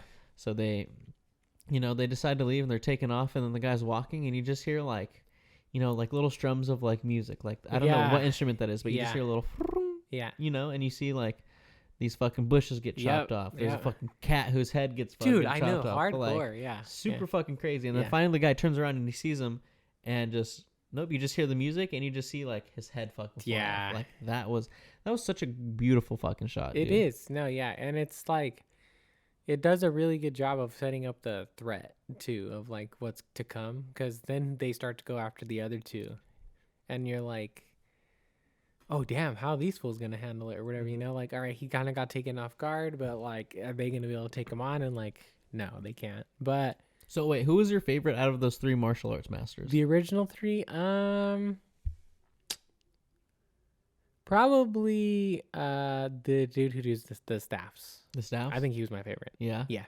That's nice. Who was yours? I would say the dude with the rings, bro. Yeah, he was dope too. That shit was blocking him and just also just smacking somebody with all those rings. That shit would fucking hurt, bro. Oh yeah. Yeah. And I hella liked just like the way he would just put him on. Like in the beginning when we first see, he like wraps his belt around the fucking like the freaking. I don't even know what the fucking. It's like a clothes hanger. Yeah, the clothes hanger. Or I think it's like a curtain, right? Oh yeah, like the curtain rod. Yeah, the curtain rod that they're fucking on. He just wraps around and just breaks it. Yeah. And then just freaking. Yeah, pretty epic. It reminded me of fucking Shang-Chi and the 10 rings. Yeah, no, like most that. definitely. I was like, damn, this fool's just gonna start fucking smacking people with them. Rings, but no, he's just fucking blocking all the axes and fucking just beating the fuck out of people. Because that would fucking hurt. Yeah, getting smacked with that shit. Yeah, dude. Fuck that, bro. Yeah, that was. Dude with the staffs was probably my second favorite. He's dope too. I liked how acrobatic he was. Like, it's cool to see him like jumping off of the stuff and like using the when he like flies through the air and is like kicking the fucking different spears at them and shit when they're fighting the sword guys. And a testament to the wire work as well. Yeah, it looked good. It looked really good. That was one of the things that I loved the most, which is like every single person who gets into a fight scene has a unique fighting style, which is like very much appreciated, right? Because like I did get a little burnt out towards the end of Enter the Dragon, because it was a lot of just yeah, you know, like yeah. It looks. I did the same. I just smacked the fuck out of my headphones too. We're getting a little too excited here. It does look really good, and like we were praising it before, it feels really real, right? And it feels really grounded. Yes, but for novice viewers who can't tell the small distinctions between different fighting styles in real life, it's nice to see over the top renditions of different fighting styles. Like this guy very clearly used, I think it's literally called like the ring style or something, right? And like the other dude is like the way of 1,000 kicks or some shit. Like it's so like plain and simple cut. They have their little their specialties, and like that's what they're good at, and it works great. I love it a lot. It's really cool. Hell yeah. And it's I think another thing about this movie that's like just a testament to how good it is like, yes, it's funny, and yes, there's good action, but also like the story that's going on is kind of like weird and quirky, you know? You have this guy seeing who like is trying to do, he wants to be a gangster. He wants to be part of the Axe gang. Yeah, he wants to be a gangster because he wants to feel powerful and like he wants strong. to feel part of a group too, because like we come to find out later, right, that homeboy got chosen by like a random homeless man to buy the Buddhist palm, beginner Buddhist like palm technique or whatever the fuck it is, right? It's like a 2-cent thing. He sells it for like $10. Yep. And so homie starts training, and then one day decides to try to stand up to some bullies. Gets his shit fucking wrecked. Poor bastard. Gets pissed off. It's pretty fucked up, honestly. Who got peed on, Yeah. bro. I'd be pissed. Oh, yeah. Beat me the fuck up. All right. Just don't fucking Just don't pee on me, bro. dude. Like, don't. Dude, that's like, fucked up, that's bro. Disrespect. Super. That's disrespectful. It's pretty bro. bad. It gets real bad. Yeah. That's disrespectful. But yeah, he essentially from that point on comes to the decision: good guys never win. I might as well just be a bad guy. Mhm. And so he decides to like basically just try to become a gangster after that. He's just trying to be a bad guy, man. I mean, they do set up some of the like I'm not exactly sure how present this would have been in the actual culture during this time frame, like the early 2000s, but I can imagine it was present at some point or another. But like he makes a point of highlighting the fact that like gangsters in Shanghai can just do whatever they want, right? Mhm. Like they go up and take whatever women they want. They go and take whatever money they want. They get whatever they want at drinks, restaurants, blah, blah, blah. Like at the beginning of the movie, they fucking chop up a gang of dudes and literally tell the cops to clean it up. Yeah. Right? So like Yeah. they're very much in control of everything and they can do whatever they want, presumably without consequences. So it makes, I've been fiddling with this guy the whole time. Yeah. But yeah, so like it makes sense. A down on his luck fucking dude who got fucked up by a bunch of bad guys would his initial response be like, well, I'm just gonna be a bad guy. Like if this is what trying to be a good guy got me, fuck this, right? But obviously it doesn't turn out that way and whatnot. But yeah. it's good character motivation, I think. He's a like what I like about the movie is it's not overly complex, but it's very self-aware of what it is. So like it can make the really tried and true tropes that we've seen over and over again like funny, right? That's where the comedic spins can come in from time to time, or they can just like ditch them all together, right? He's not a perfect like good guy on a hero's journey and whatnot. So Yeah. it's good. I like it a lot. Yeah, the movie's never trying to like go outside of itself and be something that it's not. Like it very much understands like what it is. Yeah, And it sticks to that, you know. it plays to those strengths. Like it leans into what it is and it's all the better for it, I think. Yeah. I would say one of the funniest moments for me, like, which for some people can maybe get a little repetitive, but I liked it when he's first in like Pigsty Alley and he's trying to like threaten all the people like, hey, I'm part of the fucking axe gang, motherfucker. Yeah, like, yeah. I'll just beat the fuck out of anybody. Like, Yeah. who wants to fucking fight? Yeah. And everyone like steps up and he's like, whoa, whoa, whoa. All right, who wants to fight one-on-one? Yeah, Right? yeah. And no cheating. Yeah. Like one-on-one. Yeah. Right? And then he's like, hey, how about you? Like fucking little short dude over there. And this Yeah. dude just stands up. So And he's he's- like, hey, I fucking said no No cheating, cheating. all right? Why don't you go sit back Yeah. down? And then he's like, hey, why don't you freaking Old man. old man? He comes out, it's just this big old fucking jacked dude. Yeah. And he's like, oh no, I meant fucking that dude over there or whatever. Yeah. He points out the kid. He's like, I meant you, Pipsqueak. Why don't you? And then the kid walks out and he's like jacked, just like super ripped. Yeah. Yeah. And It's- same with yeah. like, hey, you with like the fucking glasses, like 4 eyes, like I pick you. Super fucking ripped. jacked. Yeah, it's funny. I liked it too. That shit was hilarious. I also like was everyone in there just like hella strong? I mean, I think that like what I got the idea was that like the gangsters and like the city life represented those who like maybe abandoned martial arts as like a way of life. And then the people in the village, like the poor or whatever, still like have the respect and the honor to like take it seriously. But in turn, they can also still kick a little bit of ass. Obviously, they're not as strong as like the other masters, but yeah, like all of them in the village can fight. It seems like they can fight. Yeah. Because I think that's just what they were giving off beforehand. Because this is before we even know like the landlady and the landlord are like these martial artists. Like she's just beating the fuck out of her husband. Granted, he's not the best He's dude. a piece of shit. Yeah, he's a piece of shit as well. You know, he's like not a good dude. No. But like she's just beating the fuck out of him. Hardcore. And I'm like, damn, these people are just fucking strong. Abusive as you well. know? Yeah. No, But- for sure, definitely. I think everybody in the village is meant to have like a certain level of understanding of like fighting and shit like that. Yeah, because the way I took it, like, when they said like in the beginning, like, oh, the gangsters stick to like the rich part because the rich just fucking have everything. Blah blah. I took it as like, oh, these people are fucking poor, so obviously they have to work for everything that they have to work for. Oh yeah. And because of that, they're just all hella They're fucking. stronger. They're just fucking hella strong. Could be. Yeah, definitely. Because they're actually just working and fucking doing shit all the fucking time. You know. Yeah, no, most definitely. Yeah, I another thing that I really, really liked is just the creativity of the fight scenes and the back and forth that they would have in them, right? Like We talked about some of them already with like the music battle and stuff like that. Another one that I really liked is when the two lovers, the star-crossed lovers, whatever they call them, The Fated Lovers. the fated lovers. Yeah, thank you.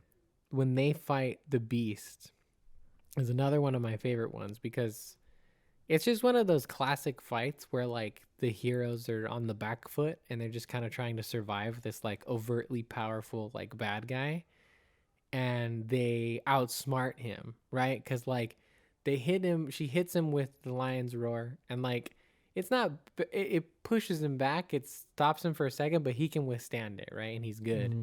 And then they're fighting, and all of a sudden they start beelining for this bell.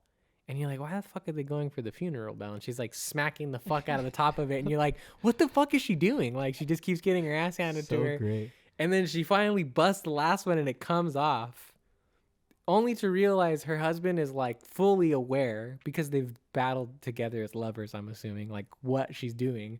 So homeboy like kicks the bell on its side, props it up for her. She grabs it and then fucking uses it like a sound speaker to do the fucking line. Like, that shit's just epic to me because like that's good fight pacing, like, and structure. It's good writing too because it's like they were just like, hey, we just brought you this fucking funeral bell because we came to fucking just like we knew you're gonna die, bro. Well, like, they're like, oh, we just came to deal with like the Axe King and like just the Axe King or whatever. So hey, we brought you this fucking funeral bell, blah blah blah, to deal with your shit.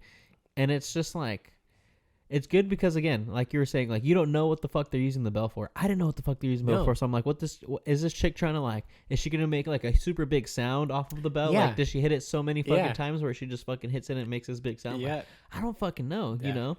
And I feel like that's something where I feel like in a movie nowadays, before that scene even happens, they would have like a little one-on-one with like the two, and she'd be like, okay, we're gonna bring the bell, and you know, I just need to get, or during the fight, I just need to get to the bell so I can do blah blah blah blah blah with the bell, you know, and be like, oh, okay, so you know. Even in like anime, right? Like they often have the thing where you hear them thinking to themselves, and then in the middle of the battlefield, because if I can get to the bell and you know do such and such, which is cool in its own right if it's done right, right? But Jesus, I feel like I said right like too many times in a row right there. But right, yeah.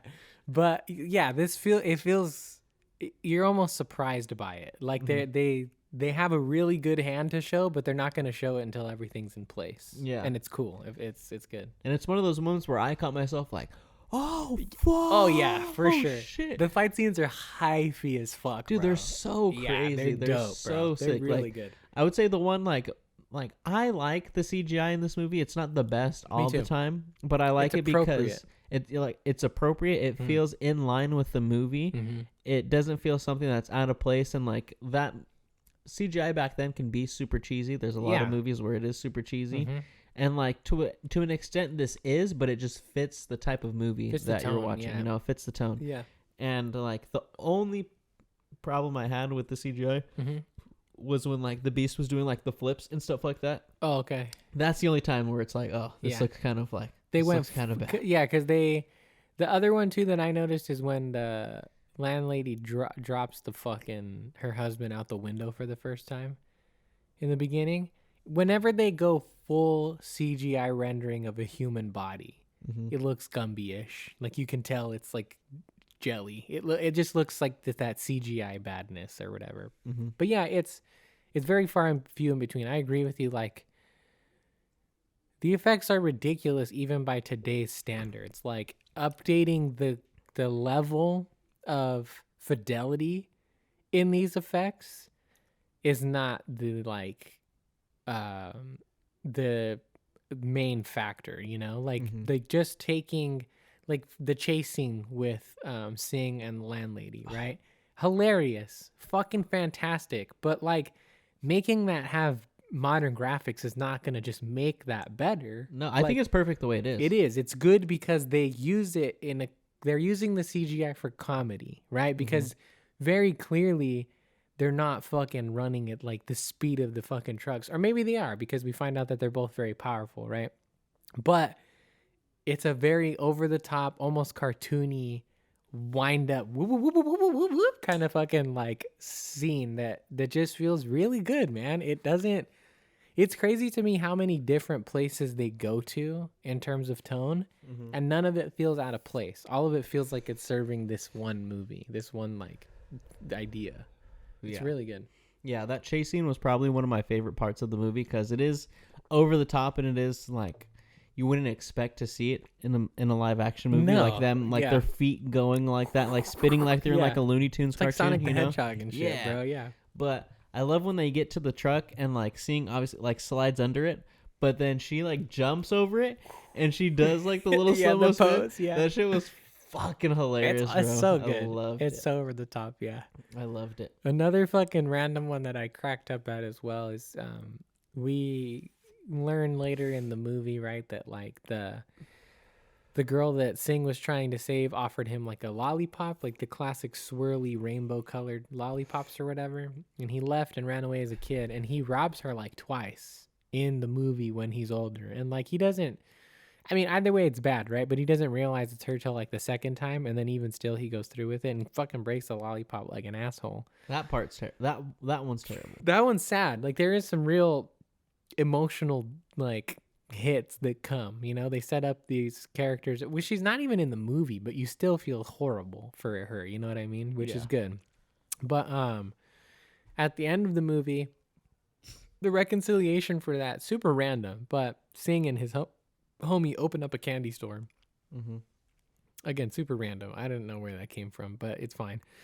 And she like he welcomes her back right into the store or whatever, and they have the cute shot where they spin around their kids and they run back in. I never noticed this when I was a kid, and I don't know if you saw it, but I laughed so fucking hard that I was like afraid I was gonna wake Ev up when I was watching it, because in the corner next to the door of the candy shop, you can see the dude with his ass cheeks out, like leaning in trying to talk to a girl, and his fucking cheeks are still out, bro. They just pan out and zoom up to this. It's so fucking funny, bro. I lost my shit, dude. I lost my shit. It was so funny. That was the funniest moment to me right there, because like, again, I was still hilarious to me, right? But like all of it was familiar. That was not something I'd never seen before. I lost it, dude. It was so funny. That's just fucking hilarious. I love the bit too early in the movie where it's like right after the original three masters like die, and the landlady is like explaining like, we're screwed, like nobody can stand up to that kind of power or whatever unless they're like a kung fu genius who has like perfect chi flow. And then all of a sudden you see the ass cheek guy and he's like, clearly I am the chosen one. He's like, teach me. And she just like smacks him upside the head really quick. It's so fucking funny, dude. It's so good. The show's hilarious. Yeah. So we get the fight scene where the freaking the fated lovers are fighting the beast, and that shit was fucking sick, bro. Yeah. Like the wire work in that scene was impeccable. That shit was fucking amazing. Beautiful. The costumes in that shit were sick. They look awesome, dude. Like the beast just fighting in that fucking tank top and his fucking chanclas and his fucking shorts. The gel chanclas, bro. Yeah. That shit was fire. That shit was hilarious. And then they look sick too. Dude, they did. Their little combo outfits. Fucking homeboy has the little neckerchief, bro. Yeah, or the ascot. Yeah, they looked really good. It was dope. That shit was awesome. And then in that scene, obviously they're losing. Then they get the upper hand when they do the lion's roar through the fucking bell. Yeah. She's about to do it twice, and then the beast is like, "Hey, yo, you guys won. I surrender." Yeah. Tries to cheap shot him. Yeah. They fucking catch the fucking. He's a bitch, bro. Yeah. Yeah. And then freaking, Scene comes in and fucking joins, and then gets the fuck beat out of him. Yeah, he does. He's invincible though, so it doesn't really matter. I like how they made the joke of like when they first kind of get beat up, and then Bone's like, "Hey, how did you heal so fast?" He's like, I don't know. Like it kind of just happens. What doctor did you go to? He's like, I don't remember. Yeah. And just freaking. You kind of, I did also. What I like is, I could be wrong about this, but like I got the indication this time around that like Singh knows that he has the potential to be this like chosen one. He's just running like it. Maybe it's a subconscious understanding that he knows what he can do, but he's not fazed by the crazy shit that he can do. Like he's fine with the fact that he can just like heal from crazy wounds easily. He punches like 1,000 holes in the fucking side of that thing or whatever, and it's not a big deal to him, So like something tells me in the early like hints of his like powers and stuff that like he maybe understands a little bit that he's got some like otherworldly power, you know? Maybe. Like it might be subconscious, but like the fact that he doesn't, because like if you're just a regular dude and you think like if you or me got upset one day and tried to punch a metal thing and like left an imprint of your fist, we'd be like, what the fuck is going on? You know what I mean? Like, see, but I think in the context of the world, it doesn't. That's true. Like, that's true. I think in the context of the world, it doesn't like necessarily bring too much alarm. Like, obviously, I think at one point Bone notices it and he's like, "What the fuck?" Yeah. But I think in the context of the world where they're all kind of like just fucking strong, you know, like especially him, like he's not like from like the city where everyone's rich and stuff like that. Yeah, so I think yeah. it wouldn't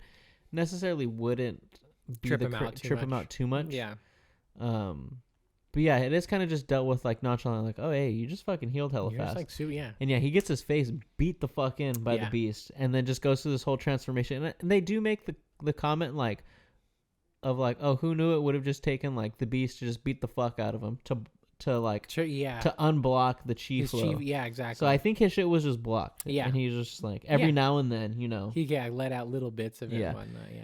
But yeah, then we get the fucking craziest fight scene in the whole fucking movie. It's awesome. He goes against the whole Axe gang, beats the fuck out of him. Tears him up hard. Tears him up. It was the toe stomper, bro. Yeah. Fucking was crushing all, or toe crusher, yeah. Yeah, the toe stopper. That shit was funny. That was great, yeah. But then he finally goes face to face with the beast, Yeah. and I like just freaking. They're like, all right, let's fucking go, and he just freaking wastes no time and just punches the fuck out of him. And it's so great because up to that point, like every time someone had tried to punch the beast, even the Fated Lovers, right, who we have seen are the strongest in the whole universe, right? Yeah. Even their punches and kicks like just don't phase him, dude, and he's just chilling. But when freaking the homie Singh punches him, I love it too because like he doesn't give him any chance to recover. Like that one punch is satisfying enough, right? But he punches him, knocks him off the balcony, jumps up and like follows up with like a knee kick to the chest, and then kicks him away again with like another kick, and it's just like damn, like just like 3 in a row, dude. It's so good. And that was just like the most major like anime fight to me. Oh yeah, like, 100%. Yeah. What I also like is I was like watching a video on this, and like this actor who played the beast is like a famous like Chinese like actor. Okay. Who had like been retired, and then came out of retirement specifically to play the beast. The beast. That's in awesome. This fucking Hell movie. yeah, dude. And he did fucking awesome. He did. He was great. Yeah. But yeah, that fight scene was so fucking sick, and they're both just beating the fuck out of each other at some point, you know. And then he does that the Toad style. Yeah, that freaky shit, dude. See, even that looked pretty fucking good. It did. Like, it looks solid. I was like, wow, this is like for 2004, dude. Yeah, it looks really good. Yeah. It worked, dude. But yeah, that shit was sick. And then the homie gets punched up into the air, and he does the sickest fucking move I've ever fucking seen. Dude just jumps off the fucking eagle. So good, dude. Yeah. And then just starts falling, and then she's like, hey, you remember that move? Like the Buddhist palm of like when people are like just in there and they're falling down. It's just like yeah, it's so great. I love it because like she so casually mentions like what very much sounds like a ultimate Dragon Ball Z like ending technique or something. She's like, hey, do you remember that flaming fist falling from space to the earth technique? Yeah. She's like, I think that's gonna happen. Yeah. It was just sick. And then he goes up and he just freaking is just falling down with the fist. Yeah, oh dude. my god, it was so sick. The I was fucking like, imprint of his hand into like, the cement. the Yeah. fuck? And him just freaking Yeah, just dude. getting crushed. Fucking epic, man. But then he didn't have enough of it, bro. Like he falls down, he's just chilling, you know, just doing his fucking pose. And then the homie tries to come back at him, and he just freaking right by his head. Right by his fucking face. And I was like, oh shit.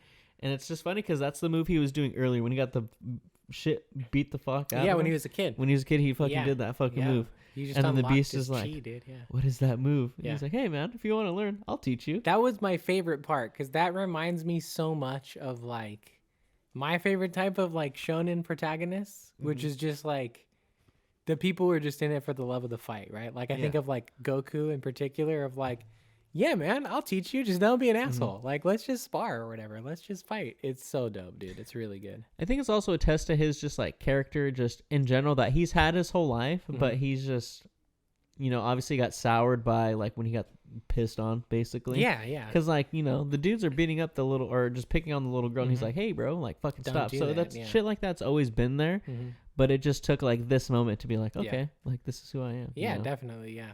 The one thing I will say, and like, this is just wishful thinking. It's not like a dig at the movie or anything like that, but I like that he retains his like kiddish humor a little bit with like the toe crusher technique and stuff like that or whatever. But I would have really, really liked if he was still Sing the way he was for the rest of the movie, just insanely powerful now. You know what I mean? Like still goofy and like kind of funny or whatever, but still a badass and whatnot. Just because, again, I'm thinking Goku's, I'm thinking Luffy's, I'm thinking Naruto's. Like I just like that light-hearted character who's also ridiculously strong. And like I get that they always have their moment where, you know, they got to take shit seriously and whatnot. But I was just thinking to myself, like, it would have been hella funny if he was still like goofing around while he's like beating the shit out of all these dudes and stuff, you know? Mm-hmm. But it's still good. Like I said, he's still, even though he is like the fucking Sing the White, bro, and he comes out in his little white gi and everything like that. Paying homage to freaking Bruce Lee for Yeah, sure. classic suit with the red and everything. I'm not sorry, not the red, the black pants and the classic little. Yeah, he looks sick, man. Yeah, but They even make a comment where they were like, wow, he's smart. He could be like a lawyer or freaking a doctor. yes, And they're like, yeah, or he can be a stuntman. yeah. That was also so like he's their kid, right? I don't know. I don't think so. No, No. because what they say is that they make mention earlier. They're crying about the fact that they saw their son get killed in a fight, right? And then later he revives and he's up and he's kicking ass. And you hear, well, okay, another point in the movie, he's talking to somebody I can't remember, and they ask him like, what did you want to do? And he's like, oh, like my parents always wanted to be a doctor or a lawyer, but I didn't ever want to do that. And then later on, he's kicking the shit out of them or whatever, and the landlady's like, hey, he would be about our son's age if he didn't die, right? And he's like, yeah, you know, and I think he'd make a good doctor or a lawyer. So like in my mind, that's like them trying to subtly say like they thought he died and didn't realize that he was like the chosen one. So he just revived and ended up a beggar. Because when we come to him, he's like a street urchin. He doesn't like really have a home or anything like that. Like, I don't know. I could be wrong. That was what I read into it this time though. I feel that. I think I thought that initially, but I think after I took it, I was like, oh, now they're just like just happy coincidence. Happy coincidence that he's about like the same age. Yeah, you know? yeah. Yeah, because it also is very funny how quickly they turn to helping him. He's like a pain in their ass the entire fucking movie. And then he shows up and smacks the beast one time with a wooden board, and they're like, oh man, you poor thing, or whatever. I mean, granted, he tried to save their lives and whatnot, but yeah, and then he also got his shit kicked in. definitely, yeah. But it's a pretty fast switch for sure, from like him being like the village asshole that they fucking hate or whatever to something else. But yeah, that's what I got from it. I was like, maybe not, because they don't ever make mention of his parents either. Like from his point of view. Yeah, that's true. But who knows? Who knows, man? Who knows? But yeah, what would you rate Kung Fu Hustle? 9 out of 10, bro. Yeah, I don't think it's like. No, I don't know. I guess actually like a 10 out of 10. I can't think of anything that I would change. I can't really think of anything that was like wrong with it or took away from my enjoyment of it. I was fully engaged, fully entertained, like fully excited the whole entire time. I would say I'm like at like a 9, like a 9.7, like very close, right? Like yeah, you're right. The only thing I would say is like it goes pretty quick from him being this piece of shit to all of a sudden he's just the ultimate good guy, you know? Yeah, one thing not that it's not viable from like the world that we're in, but just from like a story standpoint, like it just happens kind of quick. Yeah, where he's just a piece of shit. Yeah, he helps him, but then like he just turns into this beautiful butterfly, and he's just all good all of a sudden, you know? Yeah, one thing that's very interesting is like it works for the movie overall, but maybe detracts from his character a little bit. Is that like the movie does not, for him being like the main guy, the chosen one, he's not in it very much. Like he doesn't have your regular main protagonist screen time. It is based a lot around like the other villagers first, And he doesn't even show up till like 20 minutes into the movie. I feel like there's like a whole sequence before he comes, right? Mm-hmm. Yeah, but like, yeah, my point is that I agree with you. It's like they could have spent more time like building him up as the guy before turning him into the guy, rather than just like, we got to make this change now. Here we go. It's time to do it. Yeah, it was a very quick like change of heart. Yeah, for sure. On his part and on everybody reacting to him as well. Like all of a sudden the whole movie's just cool with him being the chosen one. I thought they were gonna bring back the whole like, hey, no cheating thing. Like, you know how that was his whole thing when he was gonna fight the people. Yeah. And then I thought his whole thing, the reason why he was gonna help them was because he was be like, hey man, you cheated. Like you told them like, hey, I surrender because you guys are gonna win. And then all of a sudden you try to fucking kill them. Yeah, you know? yeah. See, that would be good because that's a good callback to his who he was and has been. It's also just like a stereotypical like anime character type. Like, remember feel. that line I said in the beginning? I'm gonna say it and then beat the shit out of you. Yeah, like, But like that's also just a random like moral that he holds dear to himself of like no cheating, man. No cheating while you're fucking fighting. You must have honor. I might be a piece of shit, but don't fucking cheat while you're freaking fighting. It's like the kind of thing where like he would be there and he like catches the hand before they go and he's like, I said no cheating. Yeah. And then they flash back and it's like him being like, oh, no cheating, blah, blah, blah. And they come back to him and he's like, fights must be honorable. Yeah. like, you know, like he gets really serious about all of a sudden or something. Yeah. Yeah, definitely. But yeah, it's like a 9.7. I'll say that. 9.7. Very close to a 10. I can get behind that because I agree with you. There's something that's just like doesn't send me fully to 100% perfect, but it's very close. Like very close. But like I said, this is like easily snuck into my top 5 movies of all time. It's awesome, bro. Like, it's really sick. cool, dude. Yeah, I love it. Yeah, like I'm probably gonna watch it again. Yeah, I'm really glad that it ended up on the rotation here because like I can't think of a time I would watch it again just out of my own accord, and it was a pleasant revisit. It's just a funny watch, dude. It's funny. It's also compact. I think this one's also under 2 hours, so you don't. It's like an hour and a half, like hour 39 or something like that. You don't have to spend a lot of time watching it. Quick watch. Obviously, like it's in a different language. Yeah, but that's great because honestly, when I was a kid, I think on the DVD version they had a dubbed one because I remember everything being in English. So when I bought it on YouTube, because this happened to me when we watched something else. I'm trying to remember what it was. But something I bought on YouTube, I wanted to... Oh, it was when we watched Dragon Ball. I wanted to watch that and Jujutsu Kaisen with subtitles, but when I bought them on YouTube, they were the fucking dubbed versions, and I was pissed. So when I bought this one, I heard some English words, and I was like, fuck, son of a bitch. Like, I got this one, but there's only a couple here and there, like in the movie. Anyways, the rest is in, I don't know if it's Mandarin or Cantonese, but it's in a Chinese language for sure. Yeah. Which was great. I love it. I think it's great.